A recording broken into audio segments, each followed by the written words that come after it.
is going on, good people? It's me, Rain, once again. Got a special guest here, but before I enter, well, I'm gonna let my homie here introduce himself. But before we do that, got a little public service announcement. It's kind of a joke, but it's serious at the same time. So my producer brought to my attention that he said some of y'all said I cuss a little too much. So I'll tone that down for y'all, but I smoke a lot of weed like every day, all day. So I'm not. So me and Joe laughed and we talked about it. I said I think maybe they think I'm like fronting, like this ain't me. But anybody who know me know like this. I smoke weed every day, all day. So you're gonna see me smoking. The show is the show. That's all I can tell you. The show is the show. But you know, I'm here because of my individuality and originality. So for the old heads, because I fall in that category too. I know sometimes we get so set in our ways that we don't want to see any other transitions and things like that. But Joe didn't change his show. Joe's show is still the same. It's just a whole new show. 6 months from now, we could have a whole new person on here with their own show, bringing their own style to the mix. That's what networking is about. If I get on here and I make my show like Joe, and then somebody else comes on and then they make their show like me, their show is really going to be like Joe because my show is modeled after Joe. So we all going to be on here saying and doing the same thing. And who the fuck wants to eat spaghetti every day, all day, 7 days a week? I don't care how good it is. So anyway, but aside from that, I'm gonna tell a quick little story because see, me and Lamone been trying to put this interview together for a couple years, and it's a reason for that. This is really going to be near and dear to my heart because in 1999 and 2000, when I was in college in DC, I did a dissertation on game dogs, and I also did a dissertation on creating my own dog breed. So, and this was around the same time that this man right here was actually formulating and thinking and putting together stuff and trying, you know what I mean? In the process of me having this idea, and I handed this paper in a writing class, and the teacher loved it. He's like, man, in all my years, I've never gotten papers like this. He said, and I have a dog of my own, and I never thought this deep about it. So that was something that I had planned on doing. I really, at one point in time, I was like, you know what? I'm gonna build a breed, and the presser was the dog that made me want to do that. So, Lamone, I want your introduction to be a little bit different, rather than hey, I'm Lamone, I like dogs. Anybody could do that shit. But my question is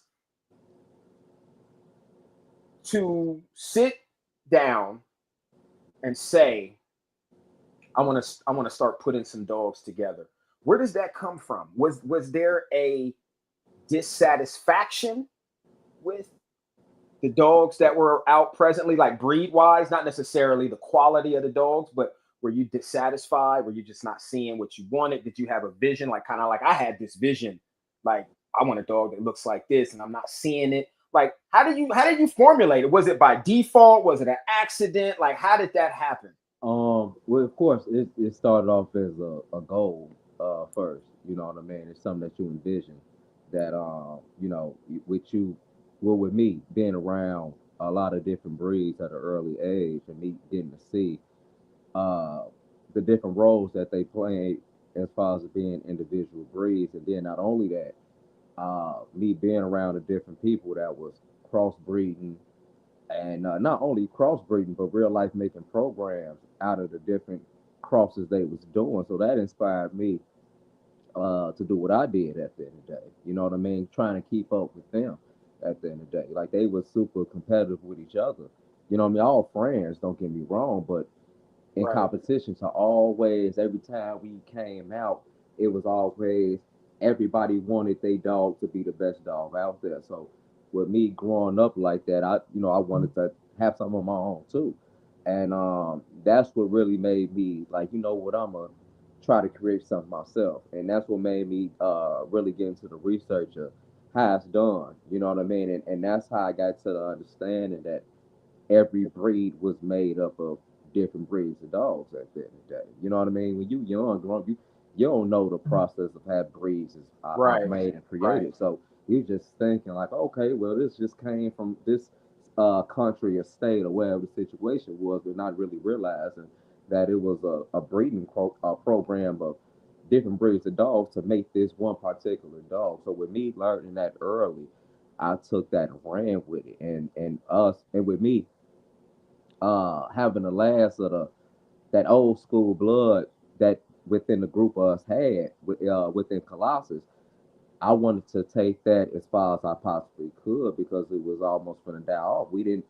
A lot of them dogs when they was getting old, different things happening to the dogs and stuff like that. So we was almost on the verge of losing the line at the end of the day. So once my uncle put that breeding together, that was the last of the completeness at the end of the day. You know what I mean? So I took that and made it into a thing. And luckily I picked out a good dog out the litter that was actually worth turning into something bigger than him at the end of the day. You know what I mean? So that's Gotcha. really how it started.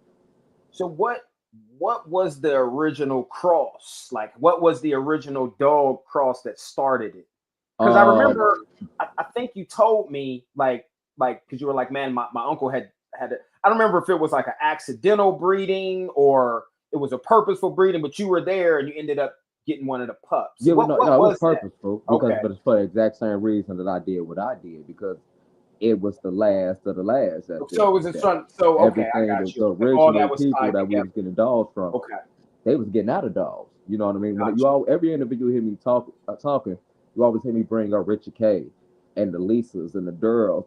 That's the original source that we was originally getting the dogs from. You know what I mean? Got you. They far as the exotic breeds at the time, the Okay. Borbles, the Corsos, the Presses, and stuff like that. They were the ones who was bringing those dogs over.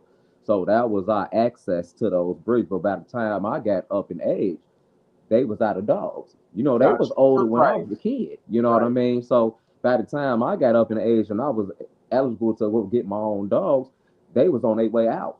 So I had to use what was left. You know what I mean? And luckily we had dogs that was left off of it, and I got the opportunity to get some and take it to the next level. You know what I mean? And they Richard K, he not alive no more. He died a few years back, but Lisa and girl, they still alive and they congratulate me all the time. You know what I mean? They hit me up all the time, and be like, "Man, I'm glad to see that you took what we was doing and took it to the next level. You turned it into your own individual thing, but you made it into something consistent." And you know what I mean? I appreciate that because they was big to me. You know what I mean? Back then, you know what I mean? I real life looked up to them. That was the first time I ever seen anybody doing that with dogs. You know what I mean? So that was Got you. amazing. And that's where all this started from them. So I always gonna make sure that I give them credit for it.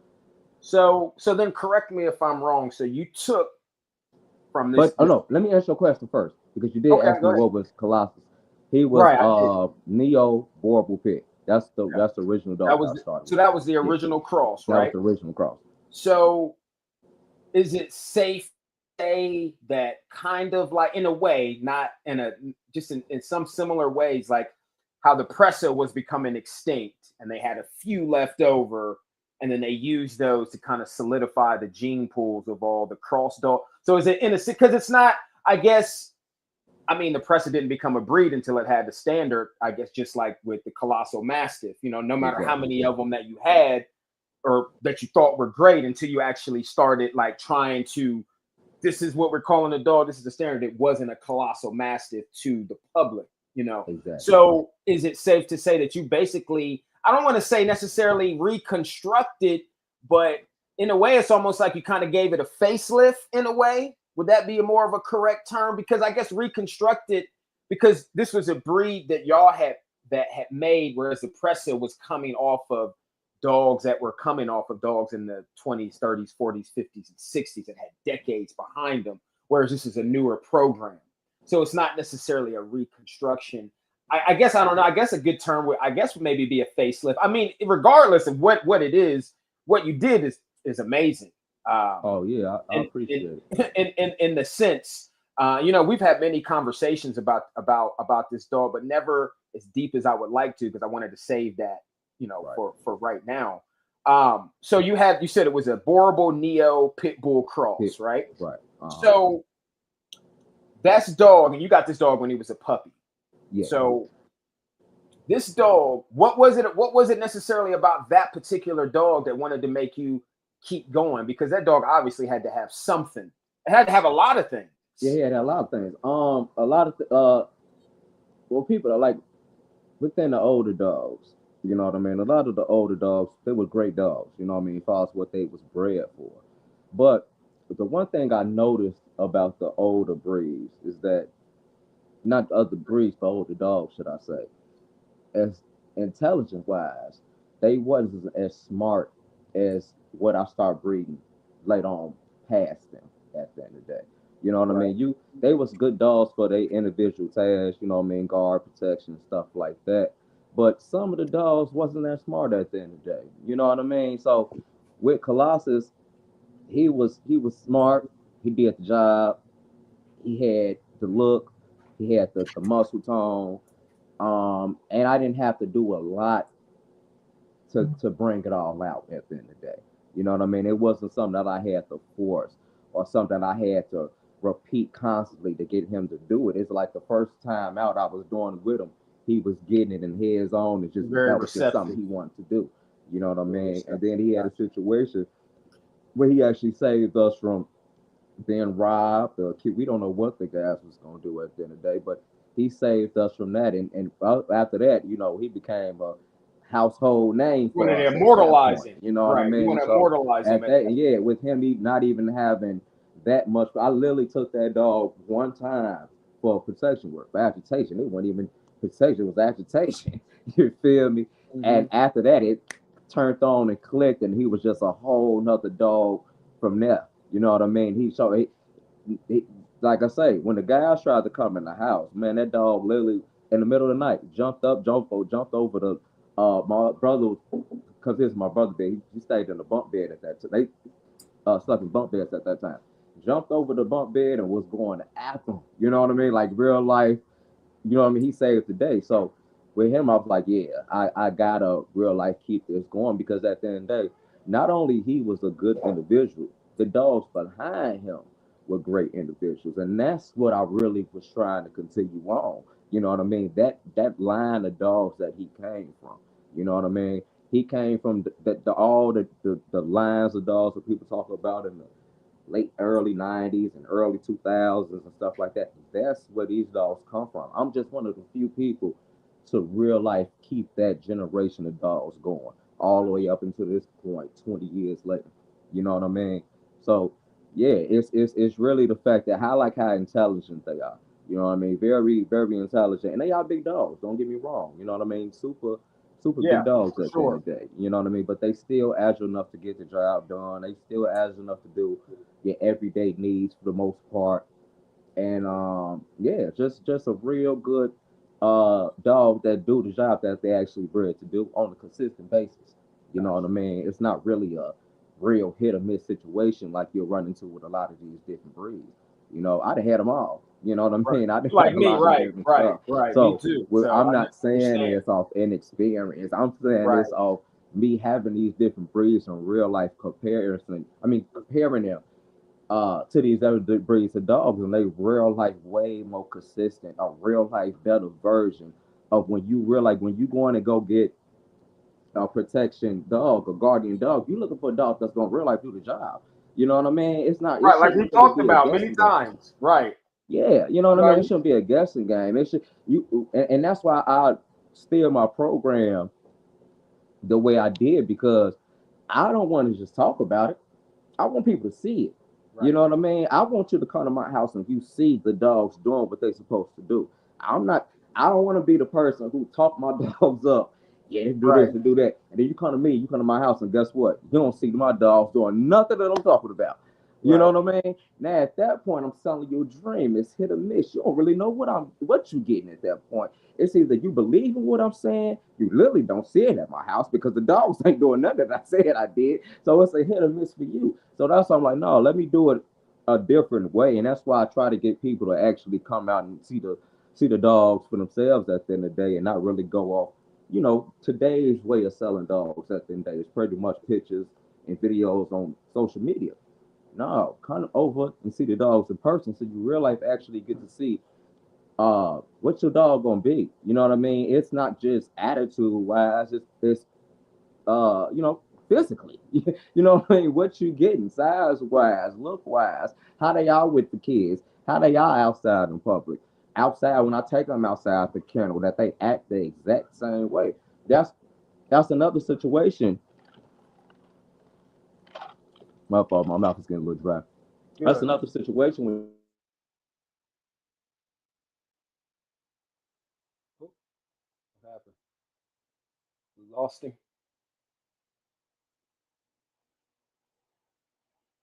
Hopefully he'll come back. You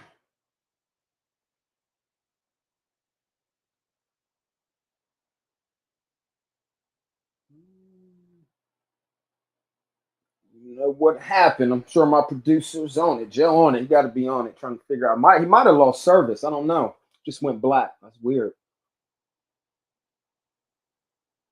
Usually the whole screen will cut off. There's Joe coming back. Yeah, let me get him back in. Give me 1 second, Ray.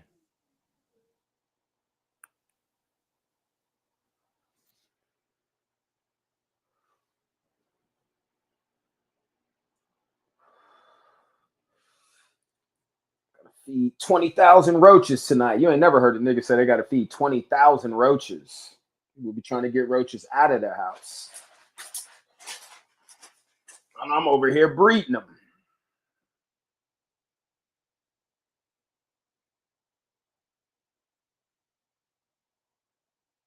But so anyway, next week though will not be a canine interview. Actually, I got a family from California that does.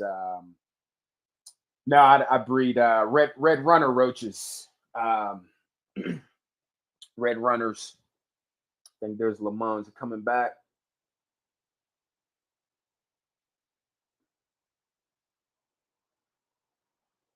No. Mic's on, mic's off. Wax on, wax off. But now I have red runners. They pretty much eat damn near anything I throw in there. A lot of vegetables, fruits, potatoes. That's mainly it. And snails. See, I got my snail rack here, all the way from the top to the bottom. All those are snails in there. But yeah. Fucking red runners, bro.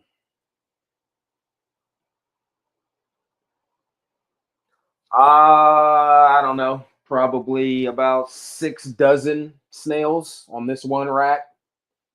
And then I got to separate. I mean, there's like 2 dozen just in here that I got to separate out. I got to buy a whole nother rack. And then I got more snails coming. Um, so I'm just getting ready for these 2 imports that I just did for these snakes I got coming in.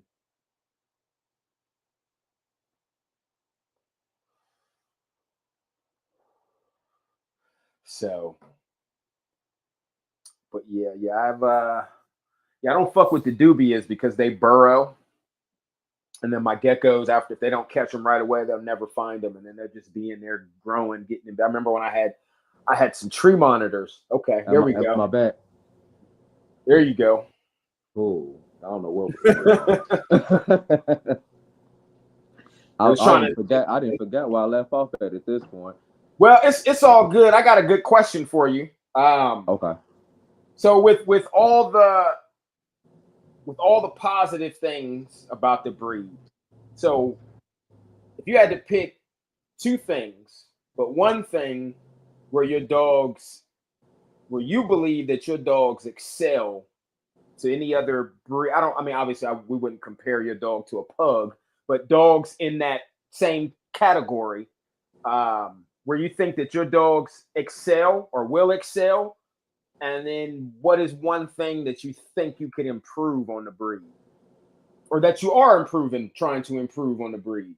The one thing that they super excel in is guardian protectionship and family orientation. They extremely excel in that. The one thing that I'm always trying to improve. It's always structure, ready in on the dogs, just a more complete dog at the end of the day. The one good thing about the dogs out of the whole 20 years that I've been doing this is the fact that I haven't really ran into too many health issues. You feel me? And I think that's the reason why is because it's not a breed where it's a lot of hands on. Well, that's You know what literally I what I mean? was gonna say. I was gonna say, well, that's because you ain't sold enough of them yet. Exactly. It's a That- situation where it's pretty much me. I literally just start getting the dogs off to different breeders, like 2 3 years ago. You know what I mean? Where I got different people in different states who got the dogs and breeding them, but it's pretty much been me for 20 years. So with me doing it and really pretty much having the control over it, of course I'm not. Well, I ain't gonna say of course like it's a thing like a lot of people know that, but of course I'm not gonna breed unhealthy dogs to each other. You know Right. what I mean? I'm real like breeding the best of the best. If something don't work out, I'm putting it in the pet home. I'm real like a dog. In order to stay here, you have to be a certain way. You know what I mean? For I'm not sure. keeping dogs off size. Yeah, I I'm not understand that. keeping dogs over a cute color. None of that. I'm keeping dogs because it has to do a job. At a certain point in its life, it has to be like everybody else. You know what I mean? There's a repertoire of things that a dog in my house has to be in order to get bred.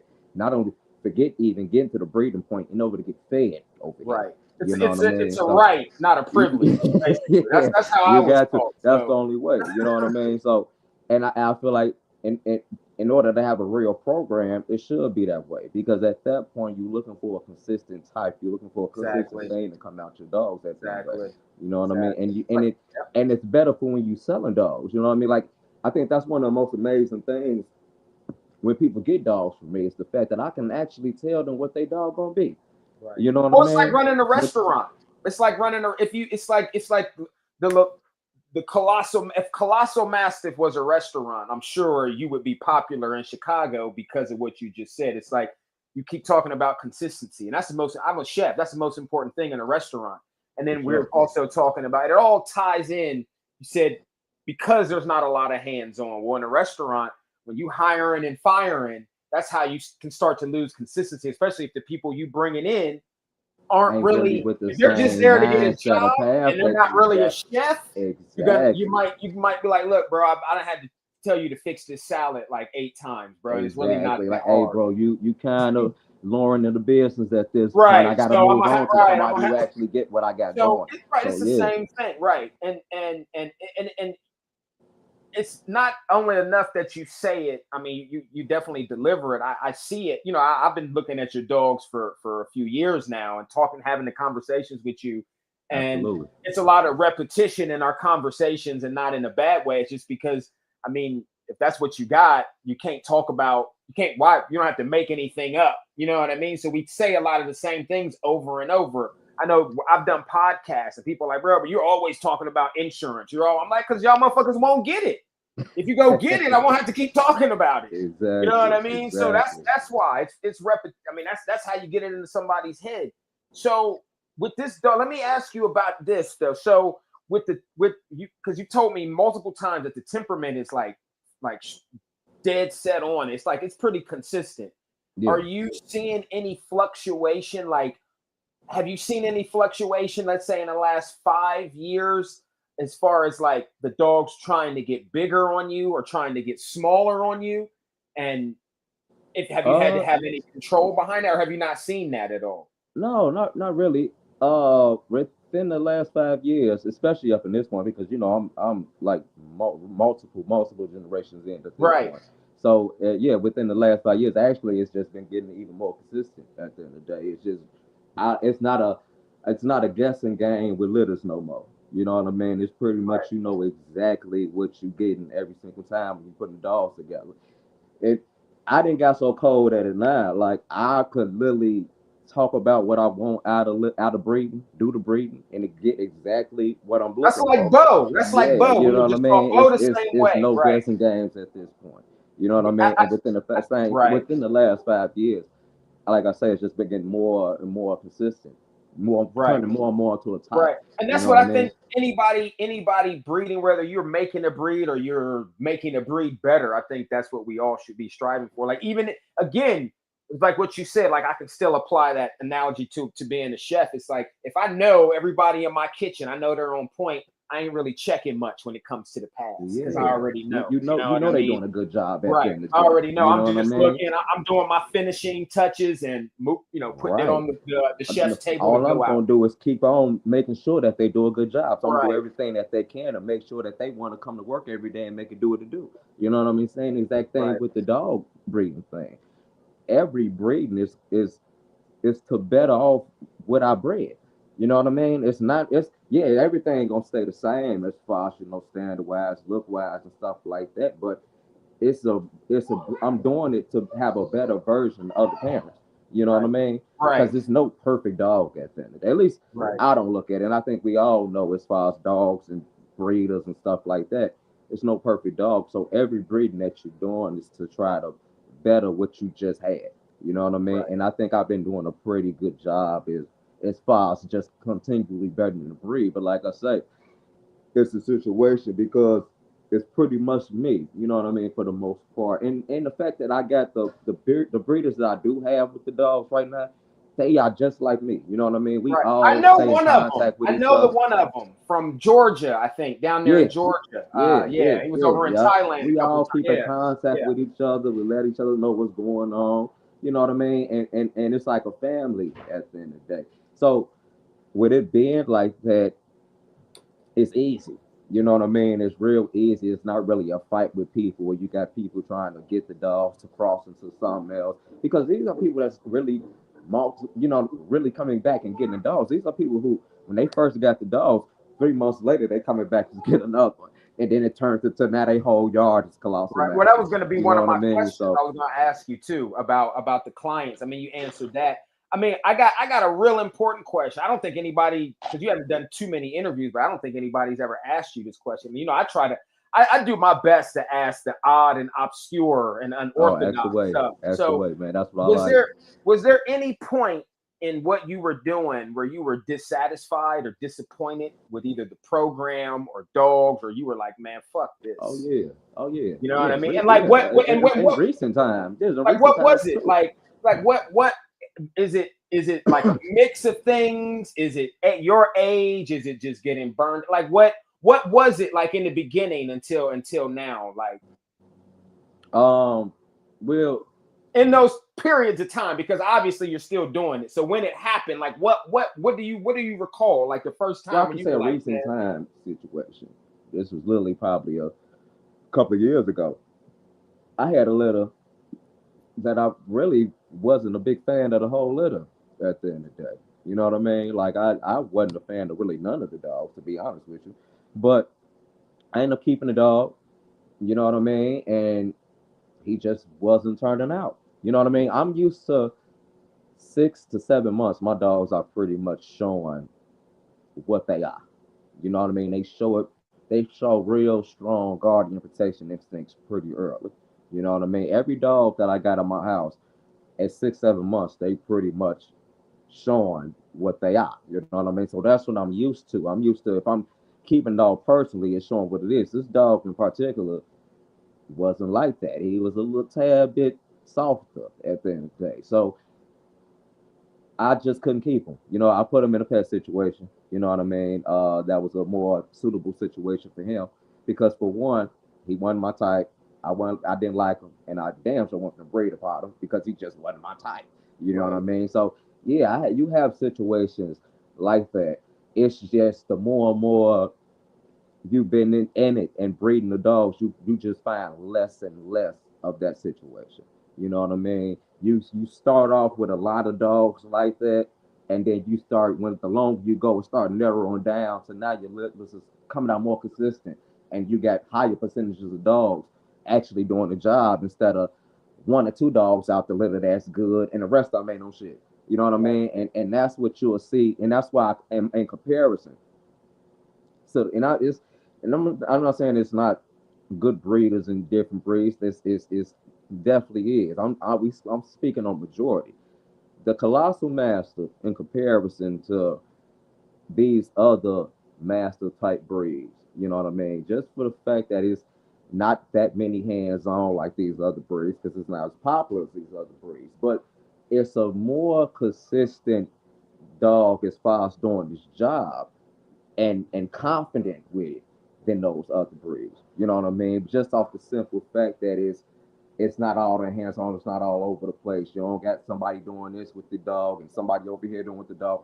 We're all a family of people who got the dogs in real life breeding dogs for what they're supposed to be.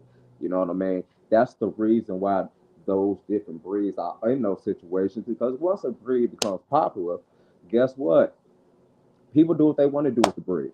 At that point, it ain't even a situation about what the dogs is bred for. It's more so what I want the dog to be bred for. And that's Right. where it become a problem. That's where you don't have dogs that pretty much ain't working no more. You know what I Well, mean? that's Pretty how much all the line. dogs are pets and all that Right. shit. That's Because how it's you. not Yep. bred for what the dog is originally bred for. Right. It's bred for their standards now. Right. You know And what so I that's how mean? you get your different lines and all that stuff start coming It, about. Like, oh, well, he did protection. I'm gonna try to make the dog do fly ball, or I want to take the dog swimming, or I want to exactly. take the dog hunting. Or And some of hell, it, I and don't so, even want the dog to be a protection dog at all. I just or I was want to gonna have say, this big right, motherfucker and say that I got one. You right, get that a lot these days at the end of the day. and that is the the downside of selling anything commercially, any kind of product, whether doesn't matter what it is, like unless you have like a small and see with animals you can do it, but for it to be done right, you got to have some money in the bank to Yeah, for have a sure. small clientele base where you don't really where they just buy two or like I do it in the reptile where like when I broker certain things, like I'll have like I might only broker like 6 or 7 items a year, but I'll make like $150,000 off of like those 7 snakes. You know what I mean? And it could be like in a 4 month period, and then I don't have nothing else come in for the rest of the year. Yeah, yeah. So I'll be cool with that. And so, but unless you can do that, like then you got to start selling like commercially. And then when you start selling commercially, like you said, things start to happen, and some good, some bad. Like some of it can really take what you're doing to the next level because you never know who might get your Who dog. got their hands on it? You know what I Exactly. mean? And be like, hey man, I Exactly. really like this dog, and it really did what you said, and I'm an investor, and I own such and such and such, and I'd like to get some of these dogs on my compound, to do this, that, and the other. Exactly. So, That's absolutely right. Yep. also, at what point in the development of this dog did you decide that it was okay for you to put a standard to say like, okay, now I'm ready for this dog to be a breed. Like I'm A ready. breed. I want you to put this standard on Man, this that was dog. actually how old was dogs out now? About that was probably literally probably about 5 years ago. And I was 5 generations up until that point. But um I the consistency as far as like I said, you got a goal in mind from the get go. So by the time I got up into that point, the dogs was coming out as looking like the goal that I actually wanted. Not saying that I Right. didn't have good dogs before that point, but as far as a whole complete dog, the look, the temperament, the way they were with kids, how agile they were, the big dogs, everything that I actually wanted.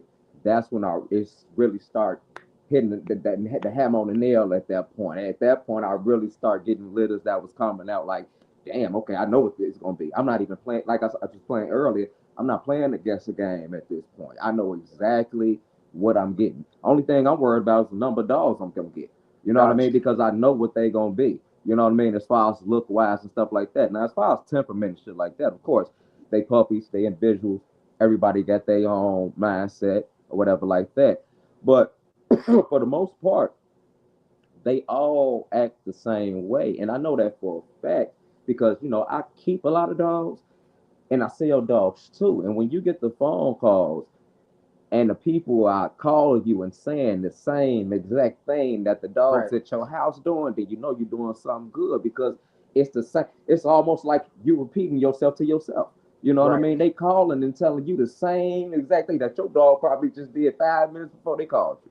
You know what I mean? And when you get a multitude of that, then it's like, okay, we on the right path because at the end of the day, not only they looking alike, the function and the way that they act, the way that they think, the way when they out in public and doing certain things, it's all coming together and they all acting alike. So that's when I really was like, oh yeah, we got it. You know what I mean? It's time to put a standard on it. And like I say, height wise, weight wise, and all that was coming out consistent. So yeah, I had to put a standard on it because it wasn't really a up and down, vice versa thing. It wasn't like I was getting dogs that was 32 inches and then go get a male that was 24. You know what I Right. mean? They was all within the same range, same weight, length, look, everything. So at that point, that's when I'm like, oh yeah, we right there. We right where we need to be. We just got to keep on improving on that. You know what I mean? As generations go by. Okay, so here's another odd question. If if you had to do this dog again right now Uh huh. with using the exact same way, you think you'd be able to do it again with the dogs that you had versus then? Let's just say there was some other group of people that were breeding these dogs that you like how you started, but the same quality That's a and good question. caliber of dogs That's a today. real good question. Do you think you could make I'm that not saying I so? don't. I think I probably could, but it'd be a way harder situation to do because it's a lot more work to go find those dogs that actually do the job. You know Right, what I mean? Back then it was a lot easier because people was actually breeding for the dogs that actually do the job. right. Nowadays, you might go out and see a dog, he might look good, but guess what? He ain't worth a damn. Oh So yeah, I know. I can't Hey, use him. yeah, I for know sure. people that would use the dog just off the strength that he's a good looking dog. Me Right. Or that personally, they bought him. if Right, you ain't doing the job, if I can't visually see it, I can't use you.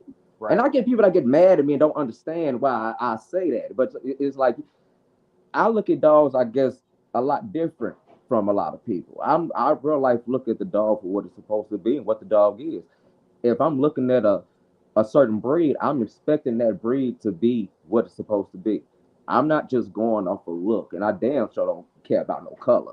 You know what I right. mean? I need that dog, and especially with me having a program, I'm bringing as much good to my program as I possibly can. I don't care about no look.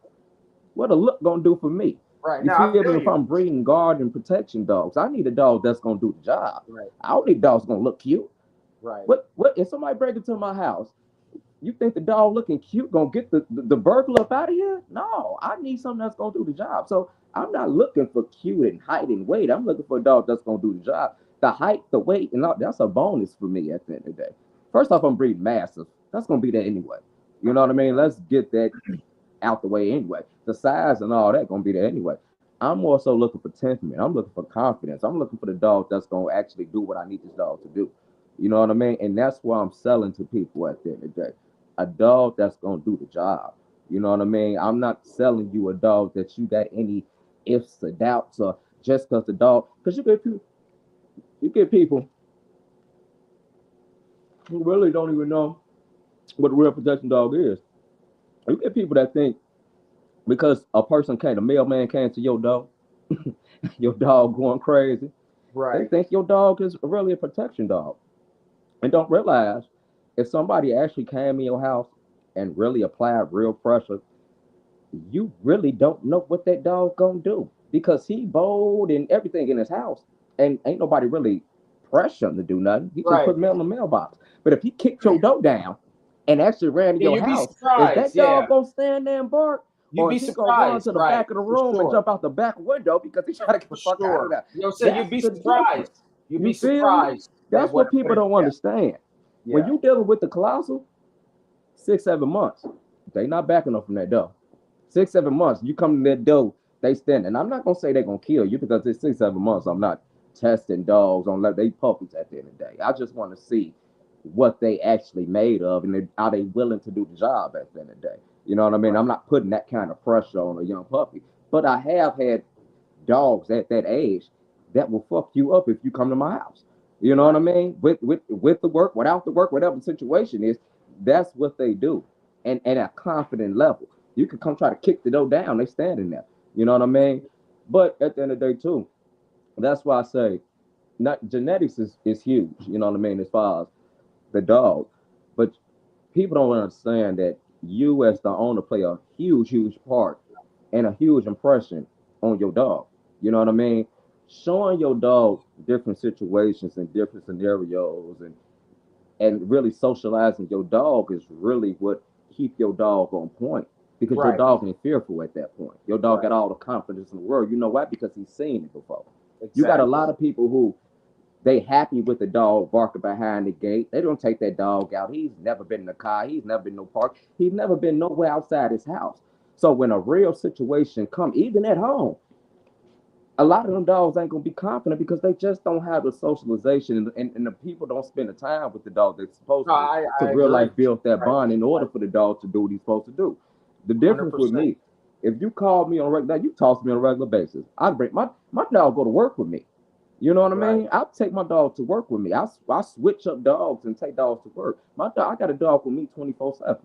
When I come home, I'm walking dogs. I'm letting dogs run. I'm taking dogs to different stores. When every time I go to an out of town trip, when I got to take a puppy, because when I take the puppy personally to people when I got to go out of town, I turn it into like a little trip at the end of the day. Right. So I personally take the dog to you. But I got a dog. You gonna get the puppy, but I got a dog with me. You know what I mean? Because it's socialization for the dog. I want my dog to see everything. I Right. want that the way that my dog act at home. I want that dog to act like that no matter where I Extremely take him. important. Right. You know what I Right. mean? That's I the got that whole right. purpose of that. You feel And me? the dog is malleable to the, it's this is literally what I got a client that I'm working with right now, and I'm literally this is literally what we just finished up talking about. I said, if you want, you want your dogs to do this to be able to be in these situations. I said, then you got to start putting them in those situations every single day. I said, because that's how you build up their RNA file. That Exactly. RNA passes all that stuff to the DNA. So if you have a litter and And you're like, then you man, start I didn't get this producing. Then you start right. producing upon So that. if you don't get something, it's because you probably didn't You ain't putting the expose your work in. dog to it. So Yeah, you're not two putting the things, work in. right? I got hold on, Lamone, because before I forget, because I got a really good question, but before I forget, because I almost forgot. Shout out to all the haters in the comments that are not saying anything. I almost forgot y'all, man, for real. Because I start smoking, so the ones that might be under fake accounts and stuff like that, and you know, I love y'all, man. Yeah, I I just don't wanted even to. I read the just wanted. comments, man. I'll be I just. so enthused about talking about the dogs. I don't even pay I attention just to no didn't want to comments. think that. I just didn't want them to think that I forgot about them. Because they be out there. You know what I mean? Like I didn't want them to. I didn't want them to think that I didn't forget about. I almost did, but I almost doesn't count. That's what they told me. Almost Hey, don't man, you count. know what they say? If they ain't hating, you ain't doing something Right. right. You feel me? You know So, how I go. but man, I got this question, and I just thought of this question while you were talking to me, while I'm listening to you. Like, and it sounds like at least, and obviously anybody who's describing their product is gonna, even if their product is shit, they're still gonna tell you it's the best Of product course, yeah. ever. Nobody gonna take their You dog know what I shit. mean? But right. But your dogs do speak for themselves. Like I said, I've talked to people that have your dogs and they told me the same things that we talked about. And it sounds like you got a really great thing that's going to be around hopefully for a long time. Have you ever thought about using that dog to make like an extension? You know how like they have like how the beagle has there are two beagles and they have like the miniature bull terrier and then the regular bull terrier and then they have like the what is the I can't even think of another dog, but people know they know what I'm saying. Like they have different versions of the same different phenos being bred of the same dog. So like just as a hypothetical, like if you were to do that, like to make a smaller version of the Colossal Mastiff at like that's running like 75 to 100-pound max. Like, have you ever thought about making an extension dog like of your breed? Because I mean, I'm just thinking about that Um, because I can yeah. see that. I know exactly what you're talking about because I think about that all the time too. Because at the end of the day, they are really they prey driven. They will go after animals and everything else. So when you got a dog like that, sometimes you need a smaller Right, type because they dog to are do the right, job at the end of the day. You know right, what I and mean? that's So a yeah, big goal. that's one reason why I thought about that too. Now don't get me wrong, I got people who get the dogs that will kind of keep them on the more smaller scale. You know what I mean? And those dogs look excellent too. You know what I mean? They not as heavy, or you know what I mean, as some of the dogs you might see in my house, or some of the dogs that I post. them on the slimmer, but they still look good dogs and they still function. In actuality, of course, they move better than the bigger dogs because they slimmer. You know what I mean? And they faster. You know what I mean? Off the strength that they smaller dogs. For sure. Because So, 150 I pound try to dog fluctuate between the two, and most of the part it be the females. You know what I mean? The females are more fluctuate on the 120, 140 base, but at that's what I was 120, gonna say. because you Like gotta that's understand too, they big taller dog. dogs. You know what I mean? They not And they short are. They are. 24, They are. 26 inch dogs. Yeah, they taller. So Right. with them being a height, it's a little bit more weight proportion. Like with me saying 120 or 150, my 150 don't look like that 150 on a 26-inch dog. You know what I Right. mean? It's a little bit more taller and a little bit more stretched out. So It's it's kind of like well proportioned. when you see Irish wolfhounds and how those dogs are long and lanky, Right. but those dogs, most of those dogs weigh well over 100 pounds. Like my neighbor in Exactly. DC, But he they, had as you 2 of see, them. they're not fat, Right, but short, they're stubby. thin boned, Yeah, you know what I but they're mean? big dogs at the Yeah, they same big time. dogs, and Like with it's like them a being deerhound. tall Right, and longer, they can actually run and move and take up more length. It's like almost right, like a basketball player. You know what I mean? exactly, You know what I mean? It's like a basketball player where you got a long, taller guy where he's taking up more space because he's a longer, taller guy at the end of the day in comparison to the short, stocky guy who got to take up a little bit more energy to keep up with the taller guy. You know what I right, mean? It's kind of that same situation, and that's right. why I never. I'm called like the weights of the dogs. You know what I mean? They when people hear them, it's big heavy dogs, but when you see them in person, or really, I don't know, people could tell from the video. You can kind of tell from the pics and videos that they're not fat dogs. You know what I mean? I've never posted a fat, out of shape dog at the end of the day. But when you see them in person, you realize to get to see how agile that they are. You know what I mean? I got dogs that's jumping up to 8 feet fences and to the top going crazy. You know what I mean? That's stuff that you don't see. You don't see dogs that's 120 and 150 pounds doing that on the Right. regular No, basis. it is. You It know what I is. mean? So It's definitely something that, like I said, and I've seen some of this stuff that he's talking about. And, generally you think about a dog 130 plus pounds, especially how it's built. Like, let's be honest, most of those dogs are going to gas out 15, 20 minutes. You might get one that'll hit 30 minutes every now and then. So if you got a dog over 130 that could really go the distance or more than your average Mastiff does consistently, I mean pretty that's impressive. pretty good. That's pretty Exactly. fucking good because Exactly. like I said, like you can look at any situation and even in a game situation, and most of those big dogs tap out. But if they do topple the other dog, it's it happens very quickly. And Yeah, I think that's always a thing. I've seen it personally with me having other breeds, and that's why I speak so highly on the dogs because I've owned different breeds of dogs. I had Neos, I had Press, I had Corsals, I had Borgers, I've had the crosses, I had American Bulldogs, Pit Bull, Rottweilers, everything that you could think of, and that's why I speak so highly of them because I've seen these dogs do what a lot of these dogs are supposed to be bred to do, and they don't do it.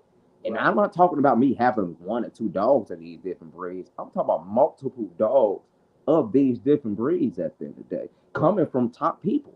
You know what I mean? I've never put names out and no kennel names out, but breeds coming from top people at the end of the day. Right. You got to understand, when I was young, I hung around the big breeders out here in Chicago. Right. You know what I mean? So we wasn't just grabbing anything. We wasn't looking in the classifieds and looking for that dog in the back of the newspaper. We actually traveled way before the internet and all that was a thing. Like I always hear you talking about in some of your podcasts, and you absolutely right on point with that. It was an era where it wasn't social media, and you could go talk to the person on Facebook and say, field work is crazy. You Yeah. have to travel. Field work these days. You do see some guys do it, and a lot of them just do it for social media. And I'm speaking in the animal world in general, not just the canine world. Because like you see guys like young guys from anywhere, UK, Australia, get on a plane and go to Borneo and go find a rare lizard nobody's seen in 30 years. This guy's not a herpetologist, he's not a scientist, but he just got 1 million views. That's good and bad for the animal, depending on how you look at it.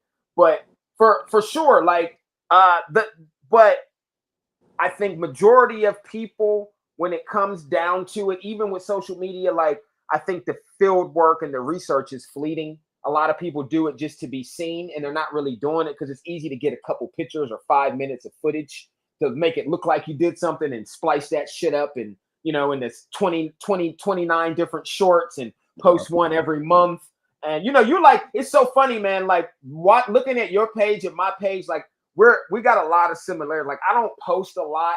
And like, so I talk to guys like in my DMs or offline, and I'll send them stuff. And they're like, I didn't even know you had that. Like, damn, I didn't know you had that. I didn't know you had that. Then when'd you get those? Man, when'd you get those? Like, stuff like that. Because and I think that like, because I think, you know what it is? I think it's more so we animal lovers before anything. You know what I mean? And see, that's my thing right even there. before promoting our own programs, we animal lovers. Like, I was an animal lover way before I even started this Colossal Mastiff thing. Right. Way before I even wanted to get deep into the dogs. I always loved animals. We talked about geckos and shit too. So that's the thing. Like, we talked about the other popularity and all that. Really, I didn't really care about that. My main thing was having the knowledge at the end of the day. So I didn't really care what nobody thought about me. It was more so the knowledge of the different things that I like, the different animals, the different dogs and stuff like that. So I think that's the comparison with me and you, because we're not really looking for the hand claps at the end of the day. You know what I mean? We got goals of mine. We stick to our goals, and we know what we like, and that's what we do. You know what I mean? I'm trying to figure out who's in my podcast under the fake name. That's who I'm trying to figure out. I don't even. But before I forget, Lamont, I did want to say something. Backtrack just for a quick second. About what we were talking about with your dogs and doing the protection work and thing. So if you think about this, your average criminal situation, probably only lasts a few minutes anyway. Mm-hmm. So if you've got a dog like what you have, or any breed that or any dog, I mean, because a Chihuahua can put in work if you bond it with this little nigga, right? You know what I mean? He might get tossed, but you're like, man, he did do something. But the point is like those situations, like even like a woman getting assaulted, something like that. Like if there's a dog present or something like that, that situation probably is going to be averted, because those situations generally, not all the time, but generally don't last for very long. So having a dog that really can put in the work for 10 to 20 minutes is excellent, and really do it. And because it's even in it, somebody breaks in your house, if they know that you got dogs in there, they could pose a problem for your dog, because that means there must be something in there they really want. I've said this before. So they may have some knowledge about dogs. So they could come in there with something like, has your dog, and I'm talking about you just in general. And like, you know what? It's not even the fact that they got knowledge about dogs. They got knowledge about you. That too. If they got that confidence to actually come in there with a dog, that means that they've been watching your dog situation and everything else. See, what people don't realize, and I was just having this conversation the other day. Sometimes you got to think like a robber. You know what I mean? Yeah, that's how, and that's the part that people don't think about at the end of the day. First off, a robber is not going to come in your house and just beat your door down, because he ain't trying to be seen. Exactly. So you having a dog that's on that kind of time and giving you that kind of alertness and awareness, he's not even going to try you. You know why? Because it's too much. It's too many eyes on him. Now the dog probably woke the neighbors up. So now the neighbors probably didn't see him at the house. You feel me? So now the whole neighborhood on watch. So that's why it's weird, because the conversation was what was having a dog. I was telling him having a dog was really better than having a gun at the end of the day. You know what I mean? Because it gives you that alertness for one. Well, you got to get to the gun. If you're not exactly. Out, you got so no it gives you that alertness to go get to your gun. If you got a dog that's on that kind of time, he's holding the burglar that in order for you to get there, call the police, whatever you need to do. So it's a way better situation than you just pulling your gun out and shooting somebody. The consequences for you is going to come out a whole lot better. And you know what I mean?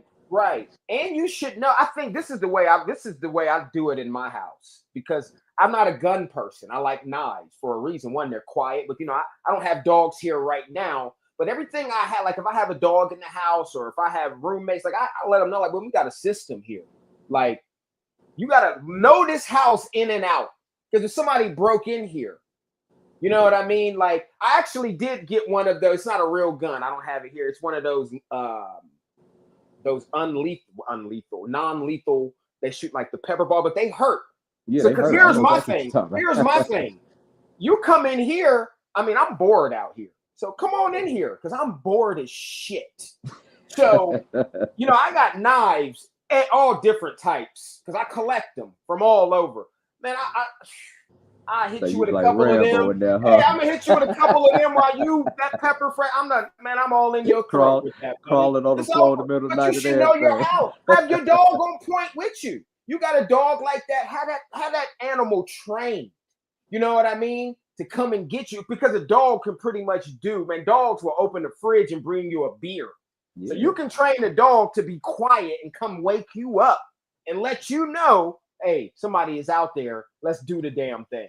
You know what I mean? And y'all go down there on a Snake Eyes and that dog that Snake Eyes had mission and tear this dude up. The real dog ain't even coming to wake you up. Right. He already That's what there. you got it. Right. That's what you got him He already there. You waking up to him being there. You know what I mean? He done came out the room and everything. Because he didn't heard it before. You got to understand, these are dogs. Their senses is way higher than ours. When it come to hearing and shit like that, he already at the door. Right. And again, you waking up to him come out. You know what I mean? And in that time frame, you might get to the door and guess what? The threat not even there no more. You know why? Because the dog already scared them off. You know what I mean? That's time for you to go to the side of your bed, go get your gun under your pillow, wherever you keep it at. And by the time you didn't get there, guess what? He ain't already gone. You might get to the door and open the door. The neighbors at the door looking like, yeah, I heard the dog going crazy. But guess what? You just stopped the burglar out the neighborhood. Right. Because it's too hot for him at the end of the day. You got to understand. I don't care how crazy people are. Ain't nobody trying to go to jail. No. You know what I mean? No. So, you know what I mean? Now, let me go try the next neighborhood. Let me go try to block behind you because this over here is a little bit too hot. You know what I mean? And that's why the neighbors over here love my dogs. From my left side, the right side, and the people behind me. They don't even have dogs at the end of the day. But my dogs kind of, that whole perimeter, they know everything and alert to everything that's going on. So my neighbors thank me on a regular. Yeah, man, I like your dogs being here because if I hear something in the middle of the night, your dog's going crazy, I'm coming out and checking. You know what I mean? It's a neighborhood watch thing at the end of the day. But not only is it a deterrent, they'll actually do it. Because here's the thing. A dog that barks can be a good defense to scare somebody off, depending on who the person is, depending on how determined they are. But then the thing is if they're more determined than that bark, then what happens when there's no bite you got to show what you're about at that point, right? So you can't get a dog like on some of these YouTube videos just taking off and out the back window. Right. You got to stand there and protect what's yours. And can your dog take a hit? And I tell people, as I don't care what PETA said. I don't give a fuck what nobody says, bro. If a burglar, a rapist, whatever any of these criminals come in your house to do you harm, they're coming there to do you harm. Yeah. And your dog jumps on them. You think that this person, I mean, that's just like if your dog is walking down the street and attacks somebody randomly. That person, in most cases, is going to fight for their life. They're going to punch and kick. Some dogs can't take a hit. No, because they've never been in that situation before. Man, how do you got a protection dog and you hit the burglar and the burglar come in and rib cage him and he run off? Yeah. I've been seeing so many videos with the person be having altercations and the dog there, and the dog just sitting there running circles like he refereeing the fight. Y'all niggas need to hit him with something harder than gas cans. I will tell you that. So these dogs these days put them gas cans. Yeah, bro. It's and that's another thing, bro. And it really sucks for a serious buyer in a world full of commercial breeders and commercial buyers. For somebody who really does need a dog to do the job, whatever that job may be, and somebody sell you a dog and it doesn't do that job. And I know for why, because a lot of these people, they promotion is so good, you know what I mean, that it'll fool the shit out you at the end of the day. Yeah, you think that you're really getting something like with me. I ain't even gonna lie, like I'm not that kind of. I'm more of a real dog person than I am a social media promotion, taking pictures and video. Like I'm more into the dog, so that's my number. That's one of the main reasons why I push for people to come see the dogs because I know for a fact, and I say it all the time, I'm not the best picture taker. I don't record because Right. I'm I'm actually the hands same on with way. the Right. yeah, I'm I'm the same hands on way. with the dogs. I'm Right. not worried about getting on my knees and laying on the ground, Hey. army style, and take a picture. I'm not doing that at the end of the day. Every time you post, I laugh. I'll be like, look at this boy. The boy, his phone got to be older than mine. I just bought a new phone. Like I will just not like that. Yeah, You know what I mean? I don't care about that stuff, bro. Like it's not I know I but gotta I take pictures understand to it. promote. Right. But I don't care But about you that. gotta but we understand, like, you know what I mean? But at the same time, it's like I'm an open book. Like, I mean, I don't do nothing for the public no more. But in your case, you're like, you come see the dogs. If you know, if it's really that big of a deal to you. You know what I mean? That's how I grew up. Every dog that I actually purchased, I actually was hands on going to see the dog. I never came. Well, of course, social media wasn't big back then. Yeah. But I didn't grow up over hearing a conversation talking about a dog when we going to pick it up. No, we heard the conversation, but we going to see this dog and put hands on it first before we go spend any money on the dog. Right. You know what I mean? Had to. That's where I came from. So that's the continuation of what I be trying to get people because like I say, that's the difference between, because for the most part, a lot of these dogs is in the thousands at the end of the day. I don't see too many people selling dogs within hundreds of dollars. So all these dogs are in the thousands of dollars. And I think for the most part, we all work hard for our money at the end of the day. So that's the difference between you spending your hard-earned money on something that you think is glamorous and look good, and somebody that actually putting the work in and actually bringing you the dog that you actually want and need. Because you know I'm what pressed. I mean? I'm hard pressed. It's like, especially if I don't know you. I think I told the story like back in the day when you used to go get to the porno store to get the pornos from the thing. Yeah, bro, I used to be in there for 3 hours. Like, they was $60. Every female on there gotta be bad, bro. I'm not trying to look at one ugly chick for $60, bro. I look through every tape in there, like, and sometimes don't leave with nothing. You know what I mean? I put in work in them kitchens to come in here and you know what I mean? Like, nah, bro, like I can't do it. And man, I really wanted to see this chick, but got this ugly chick on here with you. I'm not doing it. You know what I mean? I'll come back and get something new, my dude. Exactly. I hit you on the next Twitter. Exactly. But yeah, man. No, I think also people are just becoming less selective. It's really more like I just want to be seen with something. It don't even matter if it's a Colossal Mastiff or a King Cobra these days. You know what I mean? Like, because it's easier to get things. In general, like it used to be in the 80s and 90s and even before then, but 80s and 90s, early 2000s, it was harder, in my opinion, to acquire animals because there was a lot more legwork involved, like you were saying. So, you had to, like, I spent hours and hours and hours in the 90s on the phone going through Dog World magazine, calling these people, like, just talking to them. And they didn't even mind. They didn't even mind. Like, I tell my bro, I'm not buying. It's not that if I had the money, I would. But, I don't have any money, but I really like this dog. They're like, I don't care. I just want to talk dogs. And they sit on the phone with you and be like, you know what I mean? Now, that was the way of communication back then. They don't even, they'll tell you, like, man, if you're not at deposit or we ain't, all this. And some of it is, No, it's way more high tech now. You ain't right. If you ain't dropping the deposit, then I ain't got nothing to say to you. And some of it comes from a lot of BS going on. So guys get sick of dealing, and because I know, like I said, like that's why I don't want to ever. That's why I tell, like, I really did want to get a dog from you, man. But I'm like, what I was trying to do with the dog, and then I'm like, then I had these puppies. Like, what am I gonna do with it? I'm gonna have to find somewhere to go. You know what I mean? Right. Like, and then I'm like, man. Nah, fuck this. I'm not dealing with no more people. Like, somebody gonna call. I got Colossal Mastiff. They're gonna call and ask me for Presa Canario.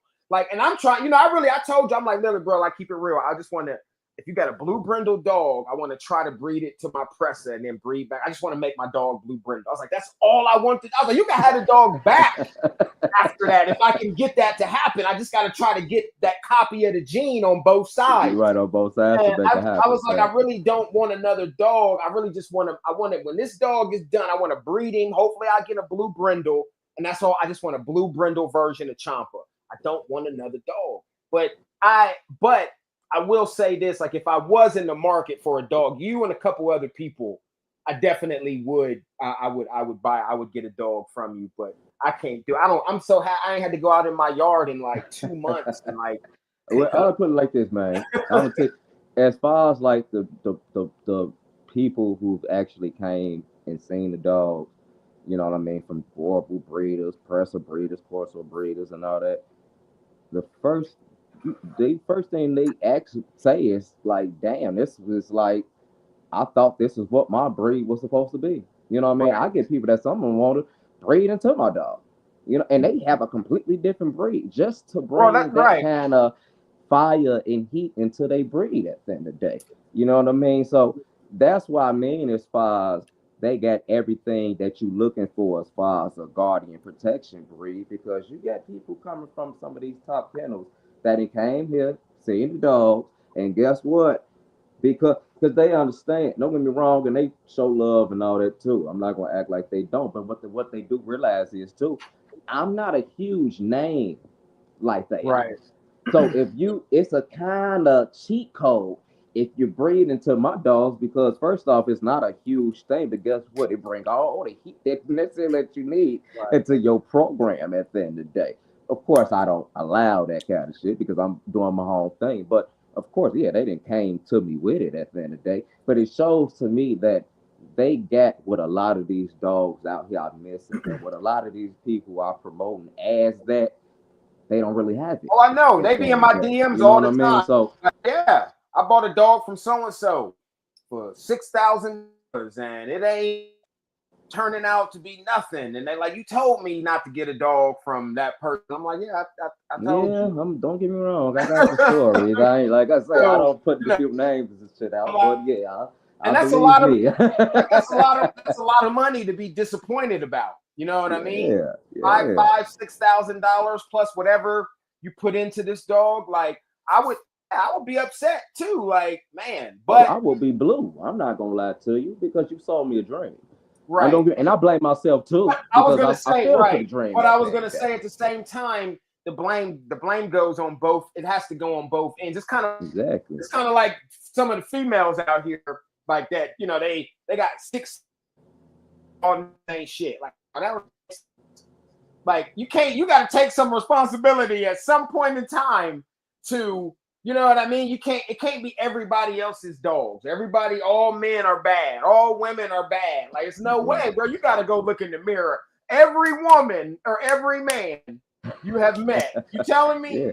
At none some of them point, have been shit, you right? gotta None of realize them. that you play a part too at the end of the Like, day. You right, you can't are just just put the that blame perfect. on Or if you're everybody else. that perfect, you might as well go and like But that's off a problem yourself. within Right. itself Yeah, you because you gotta think off that you're yourself perfect. because You there's think that you nobody ain't the right. problem. There's nobody right. That's a There's nobody problem. for you to You even feel me? cohab with because you're so Uh, perfect. Like, hey, don't be the same people that be single and ain't got nobody. You know what I mean? Because they the problem. They don't yeah, realize it. That's it's the the end of the day. same. So, It's the same thing, man. Life situations. You got accountability. You got because I've been there. Like, man, I really wanted a dog from so and so, and I like, man, I ain't even have the money, but I got it. You know what I mean? I got it, and then I bought the dog, and then a year later, like, man, he you ain't don't get turned this out. dog out of here. You know what I Yeah. mean? Like, Now, I see, never. luckily with me, I kind of stuck within the grain and grabbed dogs that was within the circle. Now, I've seen people outside the circle go to some of these big name kennels, spend an arm and a leg for a dog, and come back, and it ain't worth two pennies. You know what I mean? And so with me seeing that so much and so often, that really steered me into, you know what, let's just make our own thing because at least we know exactly what we breed into. We know exactly what's in it. We're not playing the guessing game and playing the talk up. I'm gonna talk my dog up and he this and that and I'm falling for it. No, I know exactly what I got here. Let's use this and let's take this to the next level. Right. You know what I mean? Because a lot of people will get you, especially when the one.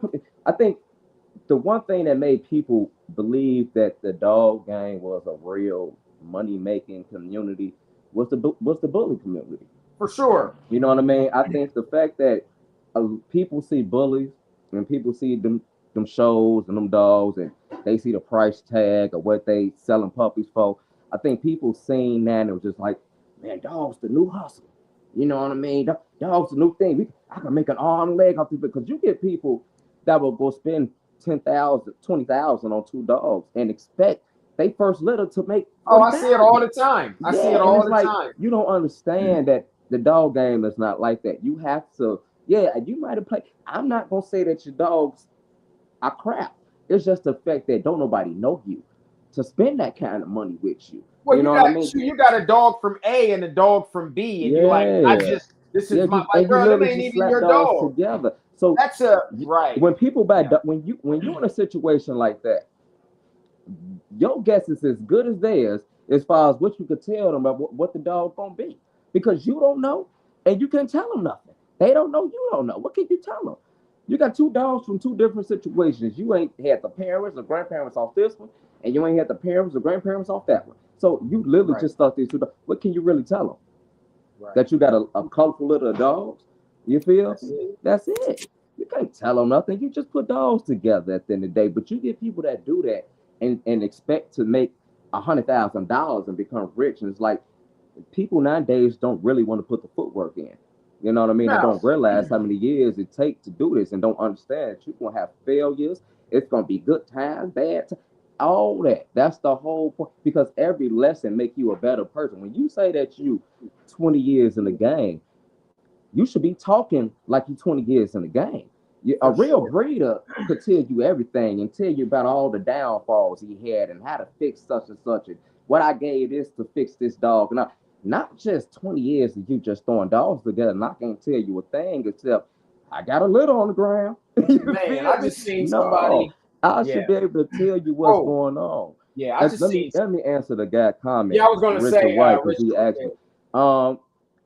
I started off with Neo Borbal Pit. The Colossal Mastiff is really based off that individual dog. I brought in English Mastiff and Connie Corso as an outcross.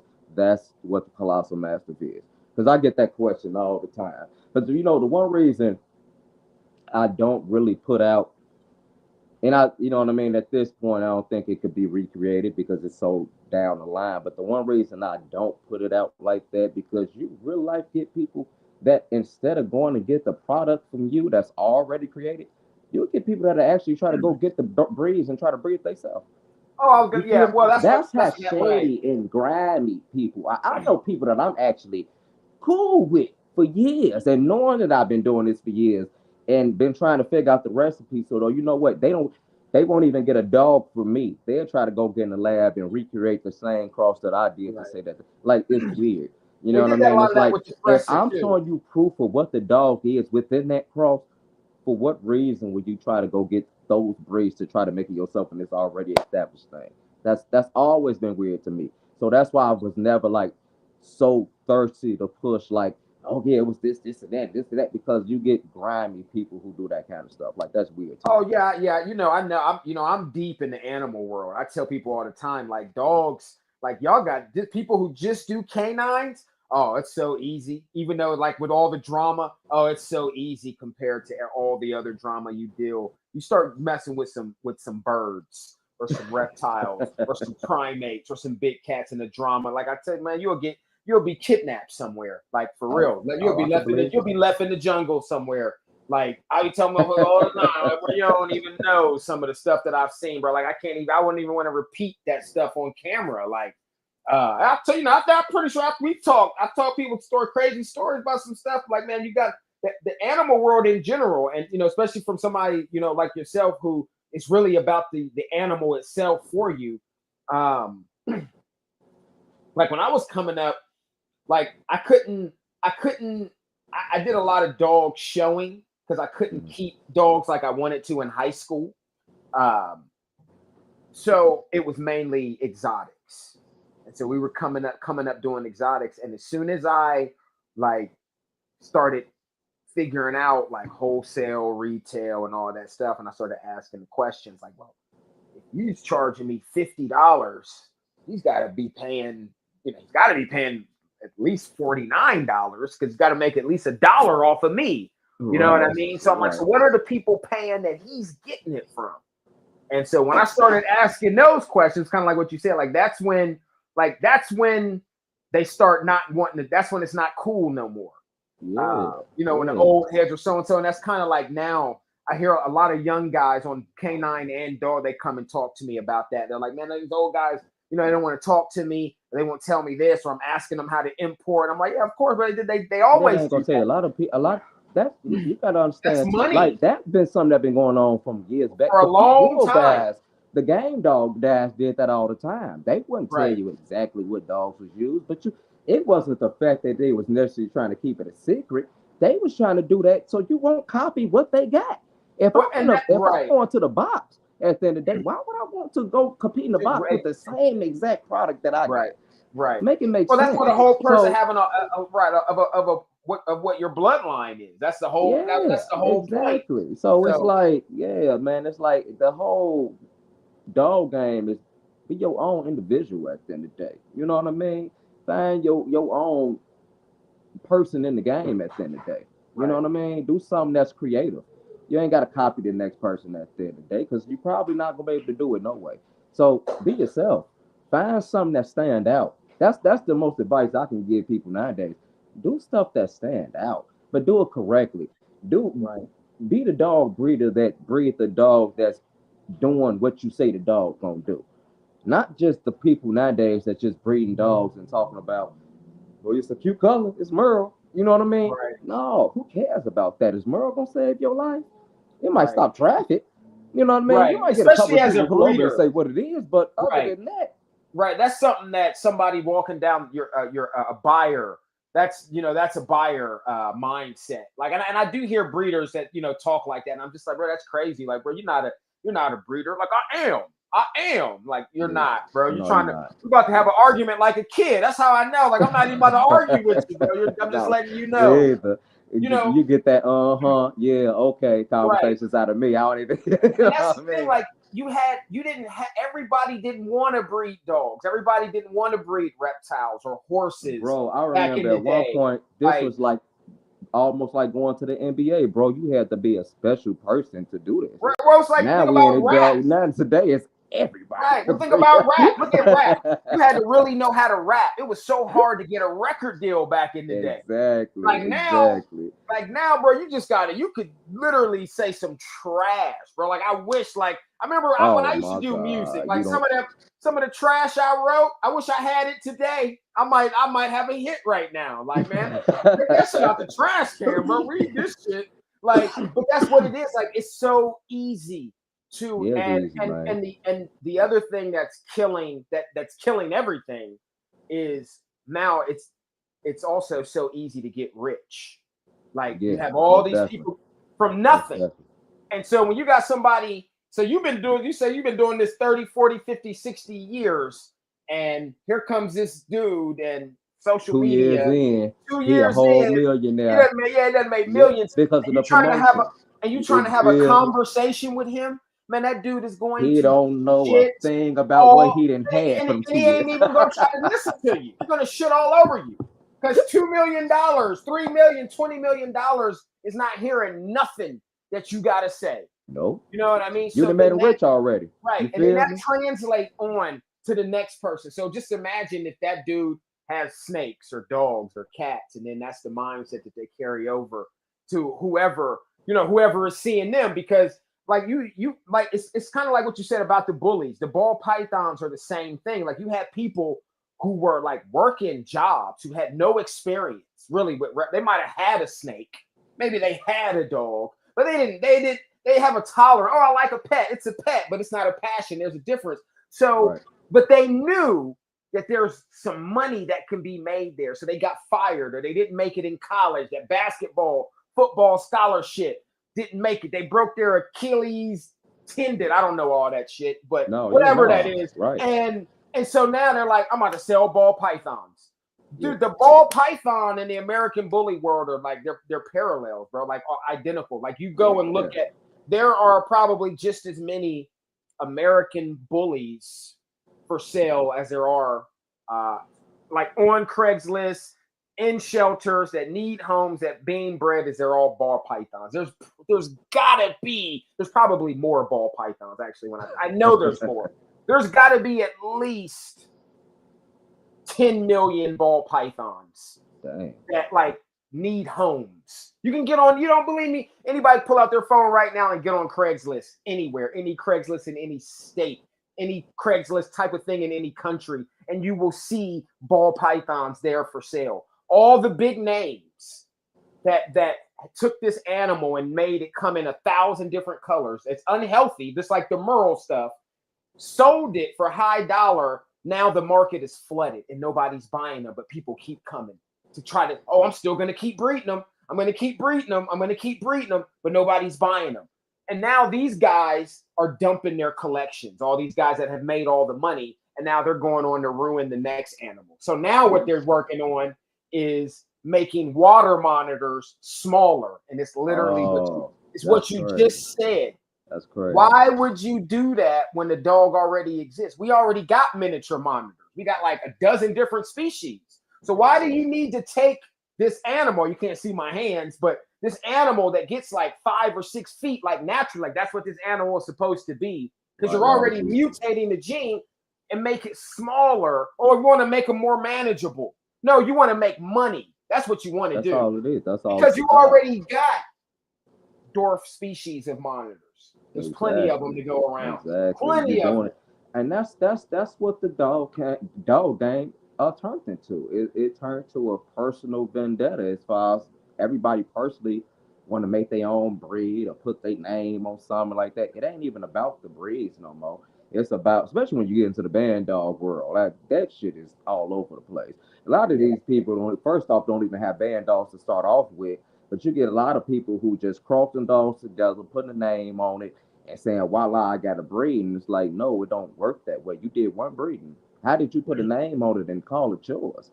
You don't even know what's coming out the litter. You know what I mean? So the world today is more so just popularity. You know what I mean? Whatever people see is popular, people go for it. You know what I mean? Like it was bullies at one point. Then you got the Merle dogs. You got everybody turning everything Merle. Now you got the fluffy Frenchies. Now you're seeing a bunch of livestock guardians being bred. The Kangos, the Alabais, the Central Asian. So it's like whatever is popular at the moment, all of a sudden everybody hands on and jumping on it.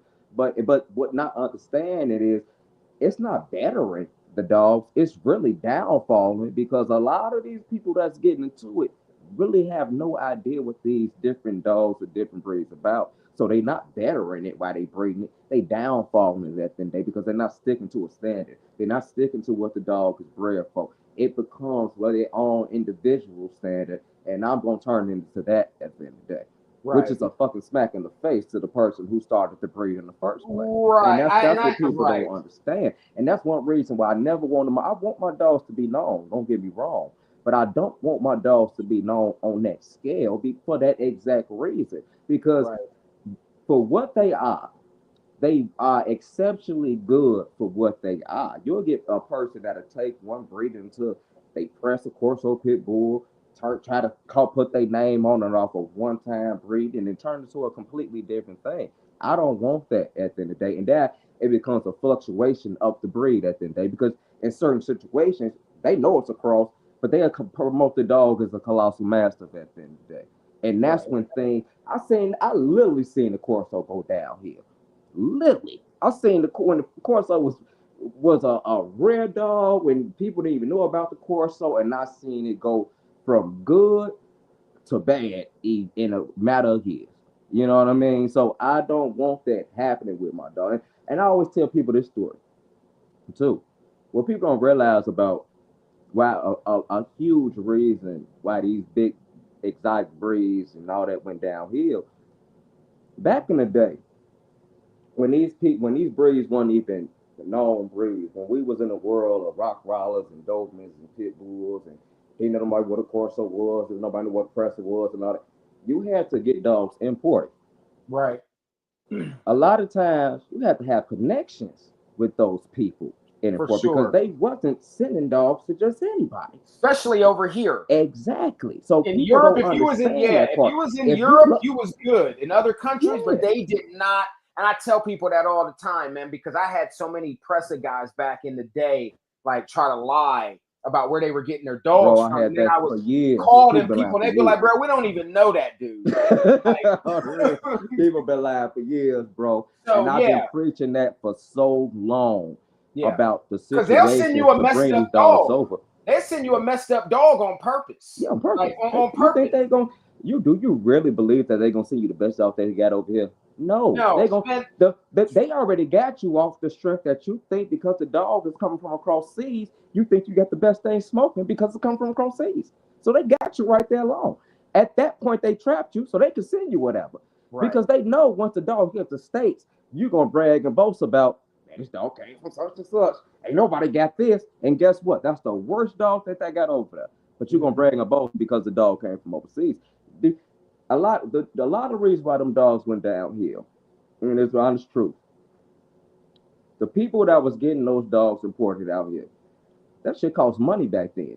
That was a lot of money. First off, you had to buy the dog, and you had to get the dog imported. It's still a lot of money. It's probably even more money now. Yeah, but back then, that was a rare thing. People wasn't even really doing that on a regular basis. So guess what? When those dogs was coming over, they was probably just importing one. You know what I mean? They wasn't really getting pairs of dogs to breed. They was getting a dog because it was probably $5,000 just to get that dog over here. So when they was breeding that dog, guess what it got bred to? The dog that looked close to it. That bull mastiff they got at the crib. That English mastiff that neighbor got around the corner. That Great Dane. And guess what? Know what they called the litter? Whatever that exotic breed was that they got. And that's what the downfall of the Corso. I literally seen that with my own eyes. I seen the Corso Rottweiler crosses. I seen when they was crossing. And this was before the Corso was. That's what people don't understand. The years that I have in the dogs, and that's what makes these dogs so special because they come down from the dogs that people always do their research to find out about. So that's what makes these dogs so special because they come down from that era of dogs at the end of the day. I've talked to the people. We got people who have dogs. Mike Santilli, right? Daryl had dogs directly from Mike Santilli when I was a kid. You know what I mean? Like you got the Corso people going crazy and wish they could talk to Mike Santilli. He's long gone now. You understand? He was around and Daryl was texting him and asking about the dogs back then when I was a kid. So that's what I'm saying. The time that I got within all these different breeds. You know what I mean? It goes way back. So yeah. Dogs they was better way then in comparison now at the end of the day. But you know, like I say, every dog got their own individual problems. Ain't no dog perfect. Them dogs even back then, we could glorify about how good them dogs was back then. But at the same time, them dogs had their individual issues too.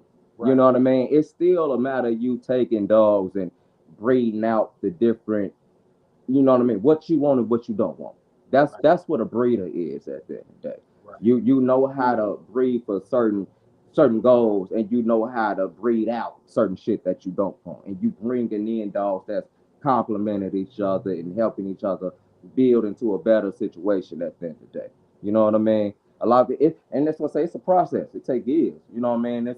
It's a whole lot of going through different litters and calling out different dogs and all that. But when it's all said and done, when you get done doing all that, guess what? You feel happy. You got that happiness within yourself because you did something that was your goal to do at the end of the day. You know what I mean? So yeah, man, it's you know, dogs is special, man. I could really talk about dogs damn near all day. We'll be out here till the sun come up again talking about dogs. Yeah.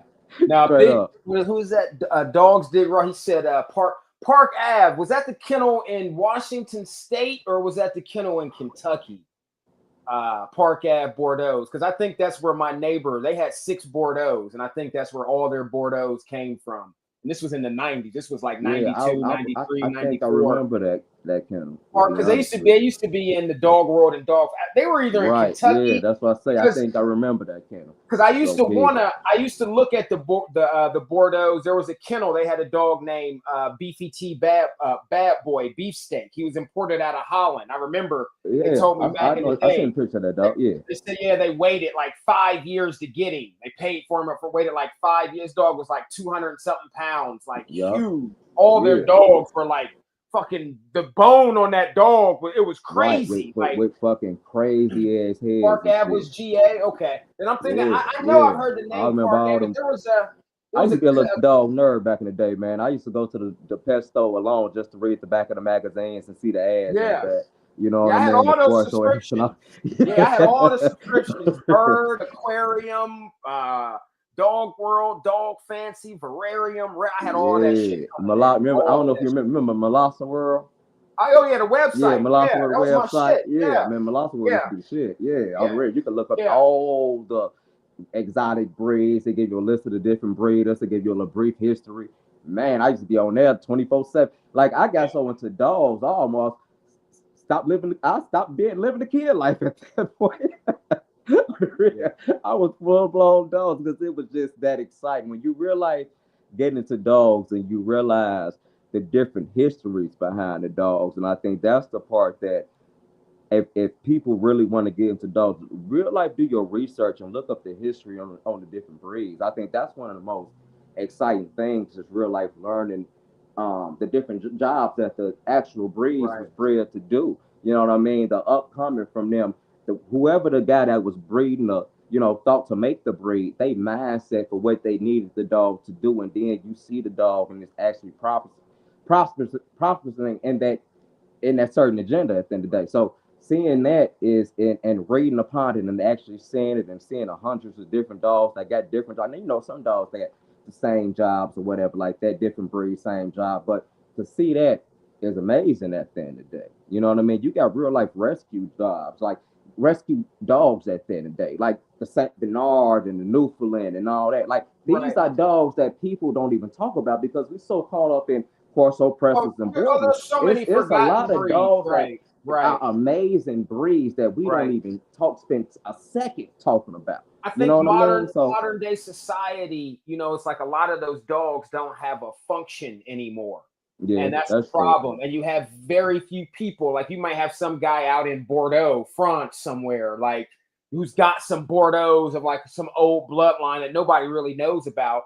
This originally was a fighting dog, so who knows what he could or could. And this is just a hypothetical. So, and I think that's in my opinion why all dog breeds have fallen off is because the majority. It doesn't matter if you do it or if 10 people do it. If there's 10 million people breeding dogs and only 20% of y'all are doing the right thing, nobody gives a fuck about because they outweigh you. You're outweighed. See, and see, like that's the thing. Like I guess, and that's another drawback of canines with me is I can go and see the shit that I have in its natural environment. Like you can't go and see I guess maybe a colossal mastiff you could because you created that shit in an urban jungle. So something like that. Like, but I know what you mean when you say like when you get into those other breeds and they're like, oh yeah, this is a Roman guardian. You can't go out to Rome and see them you're not around the castles like. Right. Well, it's like this. It's like this. Like people in the reptile world, like. Some of them even they think that this is crazy that I got all these snails here specifically for snakes that only eat snails. Nobody wants these snakes. Nobody keeps these snakes. These snakes are fairly cheap.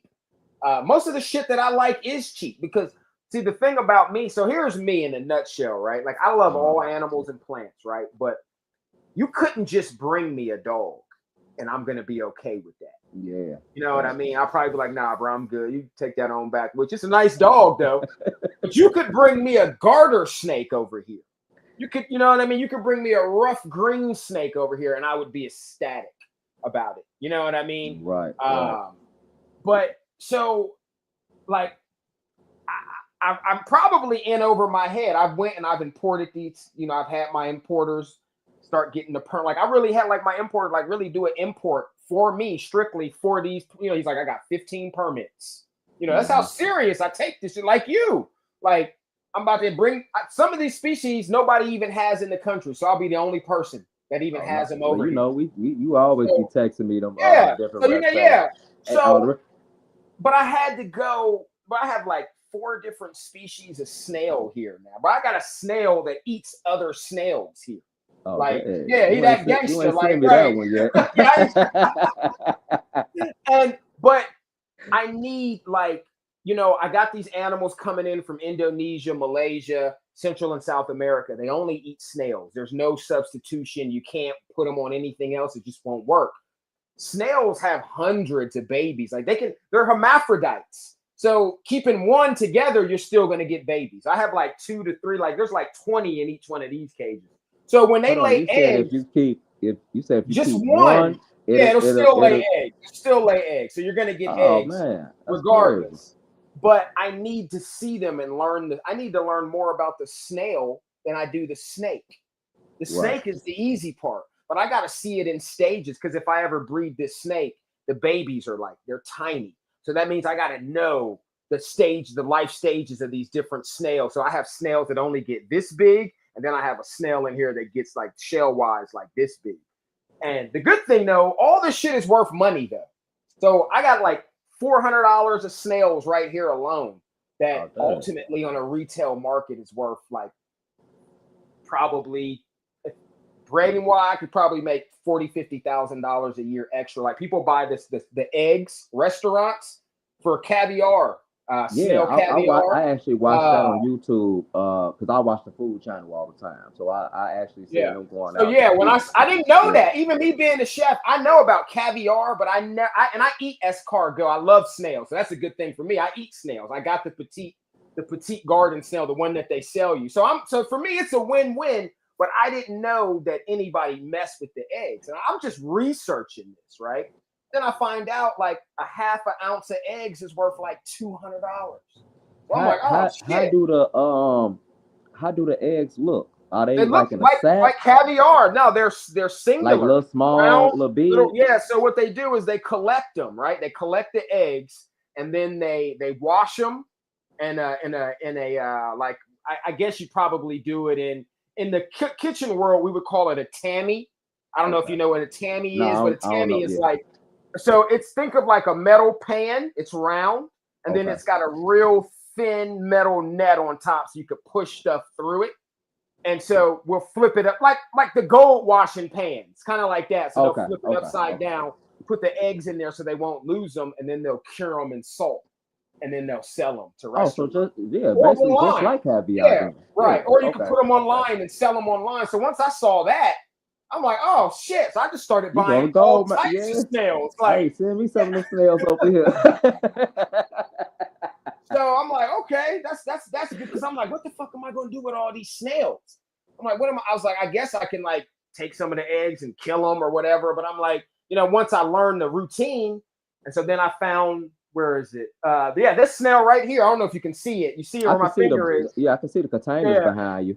Yeah. So that's the one that there's 3 of them in there. Rumini delicata, or the delicate snail, and they only live for like 2 years, and they're small.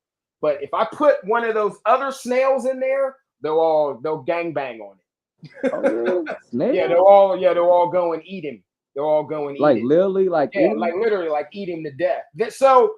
Oh yeah, hey. You guys I might have to. You might want some of them at the house. You got to see that video when that happened. So I bought them, and I never heard of them before. So I'm starting looking at all these snails like they're dog breeds almost. Like, damn, I didn't even know about all these damn snails. So I'm just on the thing, just clicking add to cart. I'm gonna buy this one. Before I knew it, I had so many snails coming here. Dang. And now I got all these things. I just got these recently. These are Bullymulus guadalupensis. They're super tiny and they're weird. I don't know much about them yet, so they're really I got a weird. Question for you, yeah. Then. All right. All together, how many reptiles do you got over there? Oh, here my personal collection. There's like nothing here, bro. By June I'll have like about 15 animals here. Okay. But now at the facility I have like 300 or 400 and I'm not even sure. I'm trying to sell that stuff. Okay. But because the market is so messed up, like nobody's buying what it. What about them? Remember the snakes that you showed me that you had a while back? Right, it was right before the geckos that you had. It was a snake. I don't know if you had bred them or did you already do the breeding, but it was some particular snakes that you had. trying to remember, man. It was like months ago. I know they got to be no bigger telling. by now. Yeah. It's no telling. I had to go back in the messages to look it up. If you don't think about it on here, you know, we talk after this. So I'll hit you back. I'll hit you up about it after that. Yeah. So I'm a snail farmer, but it's money there. So sure. you know, so I'll be going to some of the animal expos. I know how serious they are about them reptiles.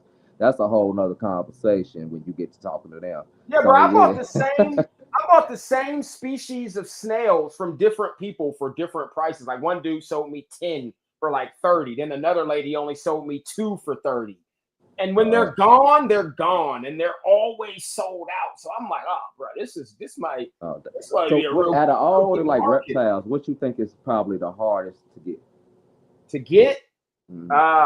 Like that you can get as far legally? as like, that you will actually keep as a pet, not no crazy stuff. You know what I mean?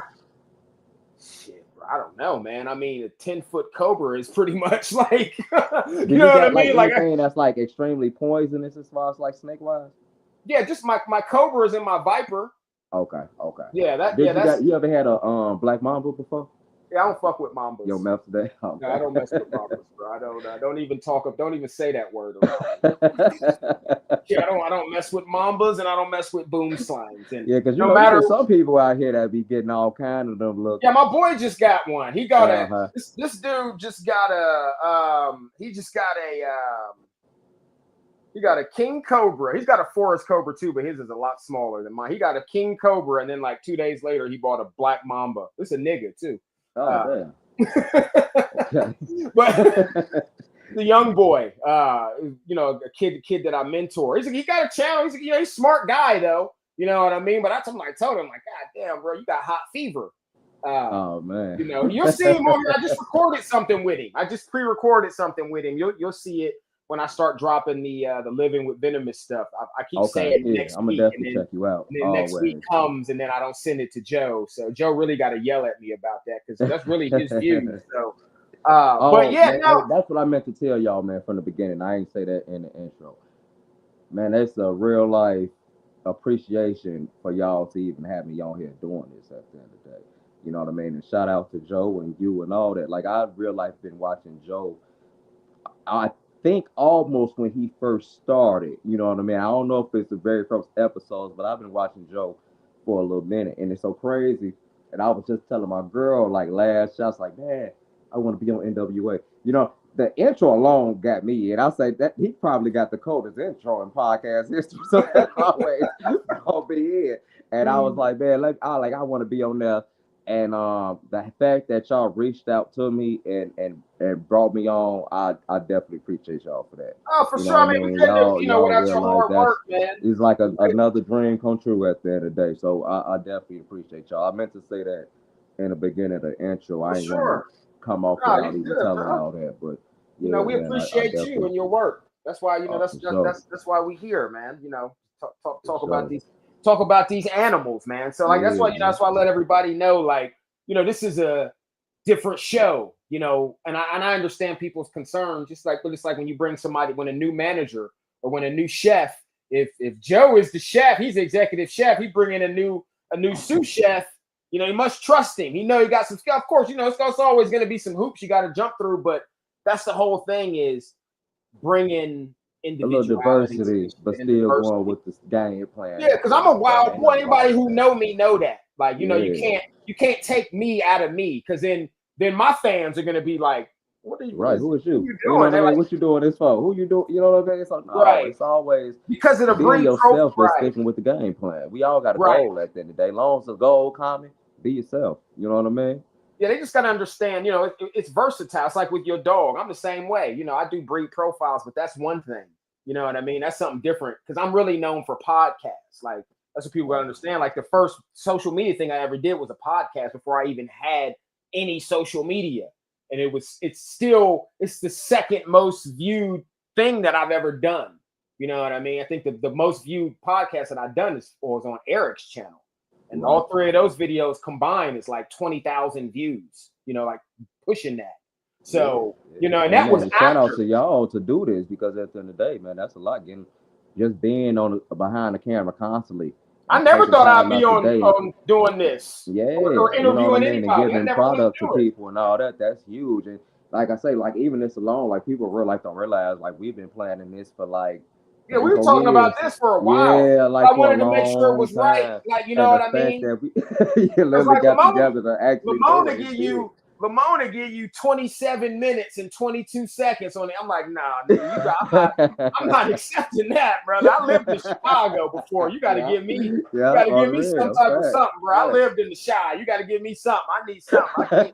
I can't do Fact. 27 minutes, man. I On the talk too real. much for that. But On yeah, the no, real, man. it's We've been trying to get this going for a long time, and man, and with I me got a having, lot. I got 2 Yeah, new daughters, and with the dogs and all, you know what I mean. My son in high school, and you know, with him doing this high school thing and these different dances and all that, man, it'd be a lot. So right, the fact that I had to take time out to you know make it do what it do, and for sure. man, it's we making it No, we're happen. gonna You know what I no, mean? So we're gonna do some wonderful things on this part of the channel and the channel altogether. Like I said, next week, man, like you definitely gonna like the episode next week. I got a family coming on from Cali.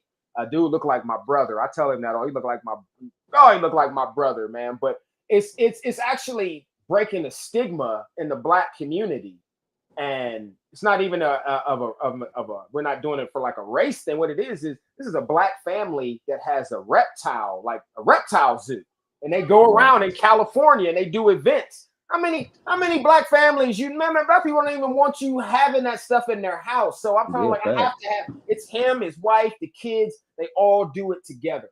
No, So that's I'm like, huge. I That's was like, man, huge. I was like, I gotta have all of y'all come on and talk about this, like, because that's something you don't see, No, you don't see at that. all, No, especially you in the don't black. see that, You man. don't see that at That's what all. we need to see more of So our own, getting into them different lanes and doing good in it as far as that too. You know what I mean?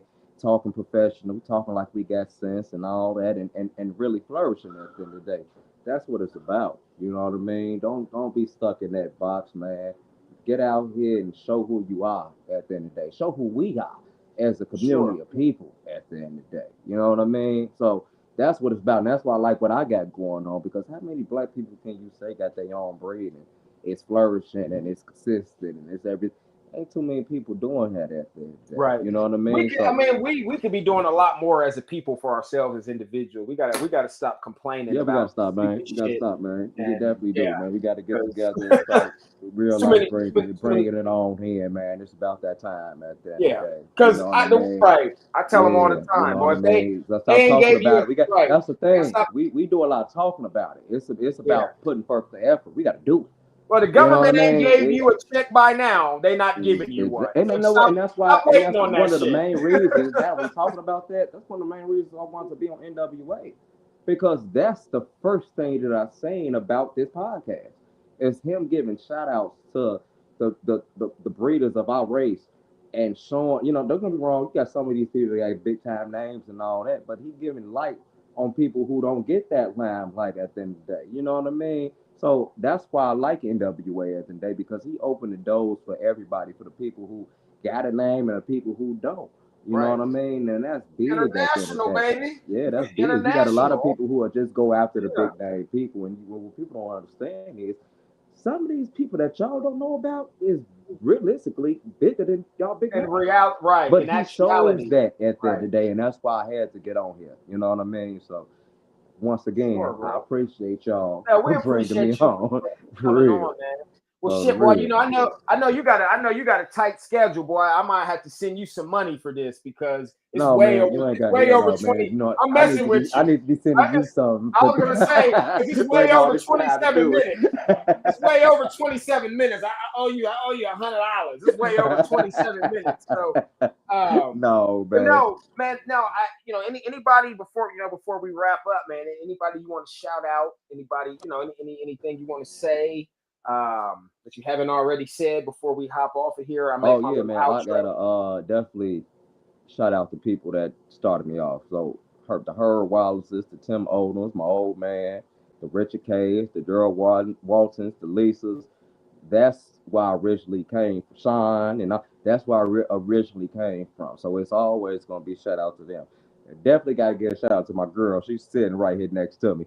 This is the So, female face shout of out Colossal to Mastiff at the end of the day. Miss I Colossal. don't know if she Mrs. want to be on Colossal camera or Mastiff. not, but this Well, is the female. When I'm not here, that's who hold it down. You That's know what I what it mean? is, And yeah. and Shout she out know to her. exactly what to do. I had litters. I ain't even rushing to get home. She know exactly what to do. So you need that, and people, Sure. and that's another thing that when you breeding dogs, man, you got to have a situation where your partner know what's going on, because Right. you could get so deep in this that it ruins your family Right. situation, because you can't really move around like that at the end of the day. It's a lot Right. of time For that you got to sure. put into these For dogs. sure. You got to have somebody that really understand that, you know what I mean? So if you ain't really got that, I ain't gonna lie, man, you might end up being somebody lonely somewhere with a gang of dogs with you, 'cause you done lost your family. You feel me? So yeah, it get real like that at the end of the day. So you gotta have people that's supportive in your corner at the end of the day. And I For definitely sure. got to give a shout out to my breeders, man.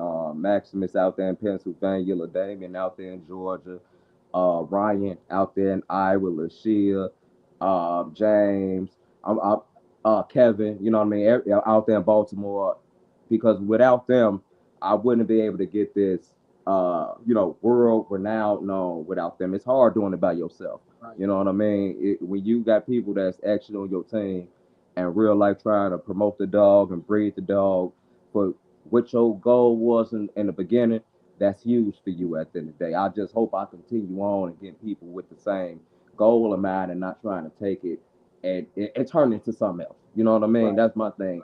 Keeping consistent. We always improving. You know what I mean? It ain't perfect. You know what I mean? Every breeder, you might have your own individual thing that you good at, but when it all come together, it's for the betterment of the breed, and that's the kind of people that I want to deal with. So, yeah, sure. man, that's what it's about for me. But as far as shout outs and all that, that's what it is, man. Like I say, appreciate y'all, appreciate y'all for having me on.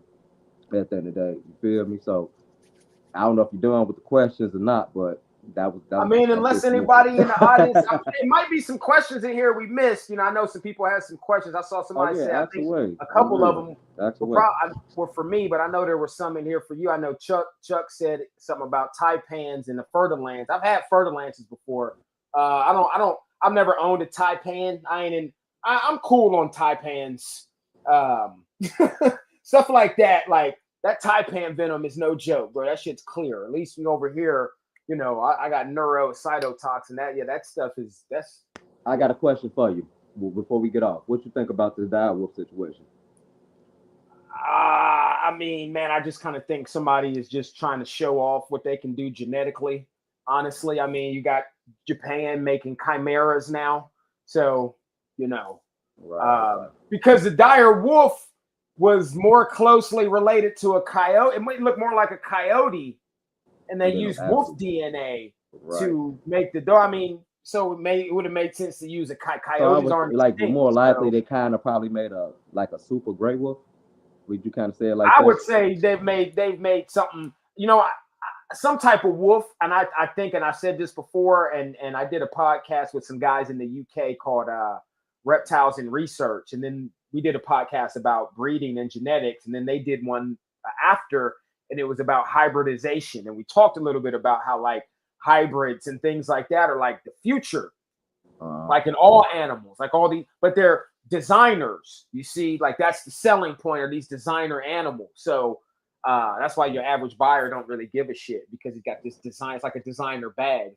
So of course you're gonna have people that are gonna have a knockoff, a knockoff Frenchie or knockoff. Like if you got a Lamone Coleon fluffy hair pressed out, see-through hairless Frenchie line, and then somebody like takes it, tries to do it, you're gonna, like you said, you're gonna know, like it ain't the same though. Exactly. It's kind of like what is that? Who do I know? It's like Verizon and AT&T. They're owned by the same people. It's a duopoly. Well, a lot of people don't know that. If you look at them, that's why they have the exact same phone plan. They always offer the exact same plans, and they're always talking shit about each other. It's like McDonald's and Burger King. They're also owned by the same people. It's a duopoly. They might say, don't care what they tell you online. They're owned by the same conglomerate. They all own all that That's new stuff. information for me. I never knew that. Yeah, Okay. they own all that stuff. Walmart, all that stuff, Pizza Hut, that's all coalition stuff. We can't even talk about that on this show because they probably cancel us. I got another comment and say what the dogs what do your eat. dogs eat? They eat they People. actually eat True Blue raw. I feed them kibble too. I feed them Victor. And I switch up between Victor and Next Level. You know what I mean? It's pretty much the same dog food. Next Level is just the original owners of Victor. But I switch up between the two. But I also add that raw combination. But True Blue is actually one of my guys who just got into he's been in for a few years now. Been selling raw. It's like beef, you get your bone, you get your organ meat, all combined in one. And they come in these big 15-pound blocks, you know what I mean? I pull a handful out, mix it with the kibble.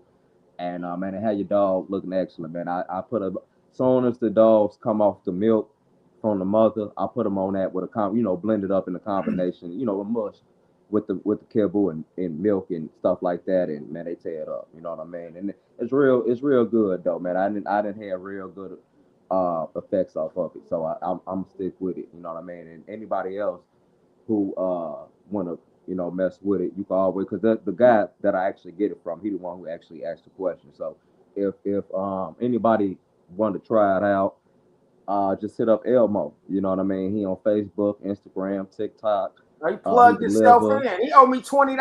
Yeah, he delivered. Yeah, he owed me too. I need a free block or two, Elmo, for the promotion. I ain't got no dog. But no, it's good stuff though. Like real talk though, it's actually real good. And he got a lot of different raw products. You know what I mean? Beaver tails and these big I've seen the beaver tails before. Everything organ, like I say, all kind of different organ meats, tripe, whatever you really need as far as if you on a raw diet and you're trying to get it, he'll bring it right to you, even if you out of state. You know what I mean? So shout out to Elmo, man, because it's a real good product. I definitely appreciate it. I think who was that? Richard said that. I think you might be confused about what I'm saying. Like you have different families that may run different things, but at the end of the day, there's only a couple people. It's all coalition. McDonald's, Verizon, all that. That's why they're always in direct competition. It's just like if me and Lamone, we opened up he got the Colossal Mastiff and I got the Colossus Mastiff. It's like McDowell's and McDonald's. But if in order for us to coexist together, we have to talk to each other. You know what I mean? We have to, because one of us ultimately was going to go out of business if we don't. Exactly. Because we're going to be at war with each other. So we have to make it look like we're at war with each other. Exactly. Both of them companies have been around. Networking in between time. Every time McDonald's make a burger, they make a burger. Every time Verizon does a new plan, AT&T, and they're not the only company. There's a whole list of all these companies. There's like 300 of them. It's a whole list of them. All that stuff is coalition. It's like I said, I can't even really talk about that stuff on here because that's a whole different channel altogether. But it's all coalition. There's one person, or one group of people that send out and say, you do this, you do that. Because if you don't think so, you go and test the food for the same toxins and see aren't they the exact same levels. The exact same policies applying to the USDA ultimately sets the rules forth. So if the USDA doesn't approve it, and then the USDA has the ball, so that's it's conglomerate. That shit, like, yeah, so and so may have put his money there, but it's like proof is in the pudding. Look at Beats headphones. This is what they do to you. Mm-hmm. Dr. Dre start Beats. They see Dre making all this money, so what do? They offer him $1 billion, literally. Because they know, one, they control it now, and two, they only got to make $1 over that $1 billion to make a profit, and for them consider successful because they've taken your company. Now I can do whatever I want. So I don't follow Beats like that, but I guarantee you Beats probably has a subsidiary headphone company. It's like Penguin Publishing and Zebra's. They're the same company. It's like Lexus and Toyota. It's the same shit. Right. But still to this day, a lot of people don't know that Lexus and Toyota, Infiniti, and I've been knowing that since I was a kid. some people still don't know that. There's a lot of dude, there's reptile companies right now on Morph Market that advertise under two names as different companies and don't want you to know that they're related. That they related realistically, right? Yeah. Okay. Yeah, that trust me. I've been studying these people for a very long time. I went to school with these people, where I could tell you some stories. Like I said, about people in politics. Like I literally went to school with these people, bro. A quick story before we go. Well, I think I was in 9th grade. Yeah, I was a freshman. We were at Sidwell Friends. Now, Sidwell, I don't know how familiar Doug is with the DMV, but we're within DC. But Sidwell is like a real prestigious school. Most of the president's kids, they generally go there. Now, my aunt was the principal at Sidwell for like 5 or 6 years. Now, my other aunt was also the administrative assistant there, but they were there when Bill Clinton was in office. This is when we were. I didn't go to Sidwell at that time, but I went to school across the street at another private school.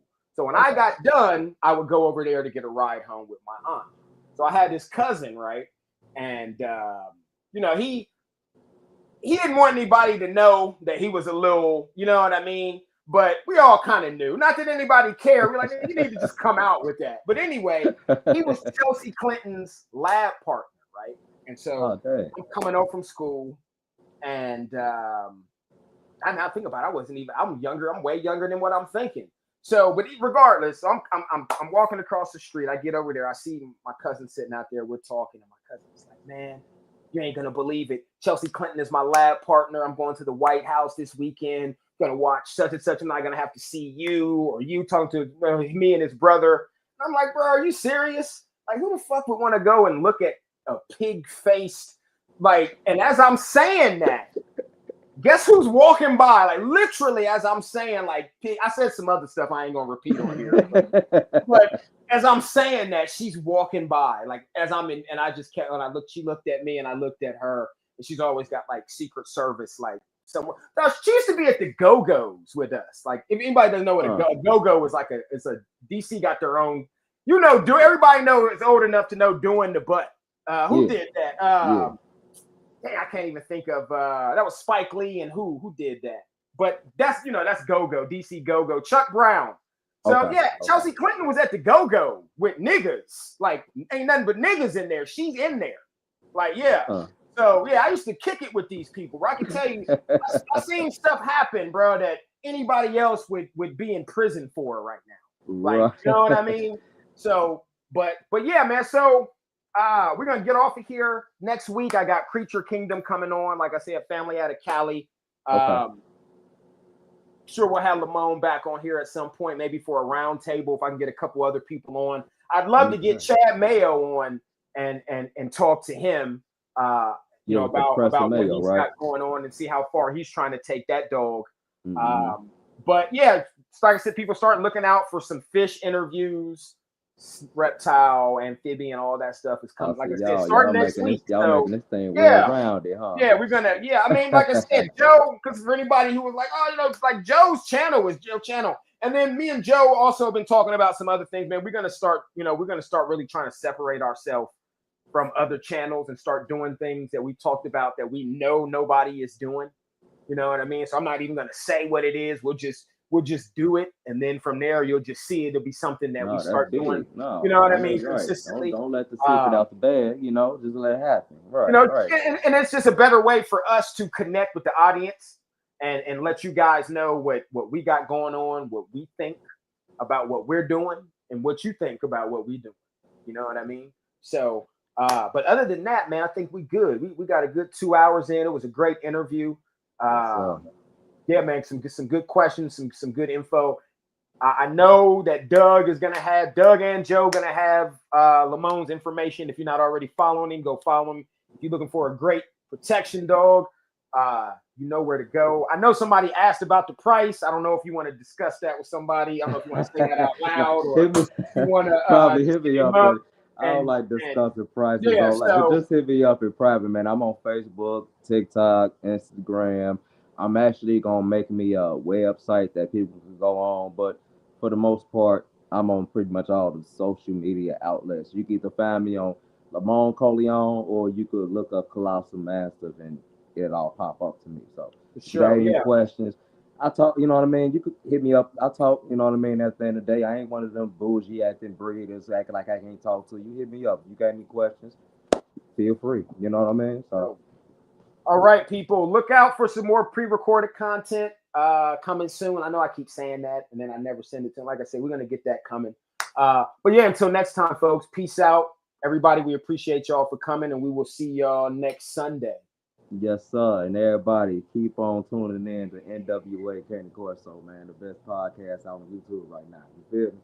Appreciate it. Yes, sir.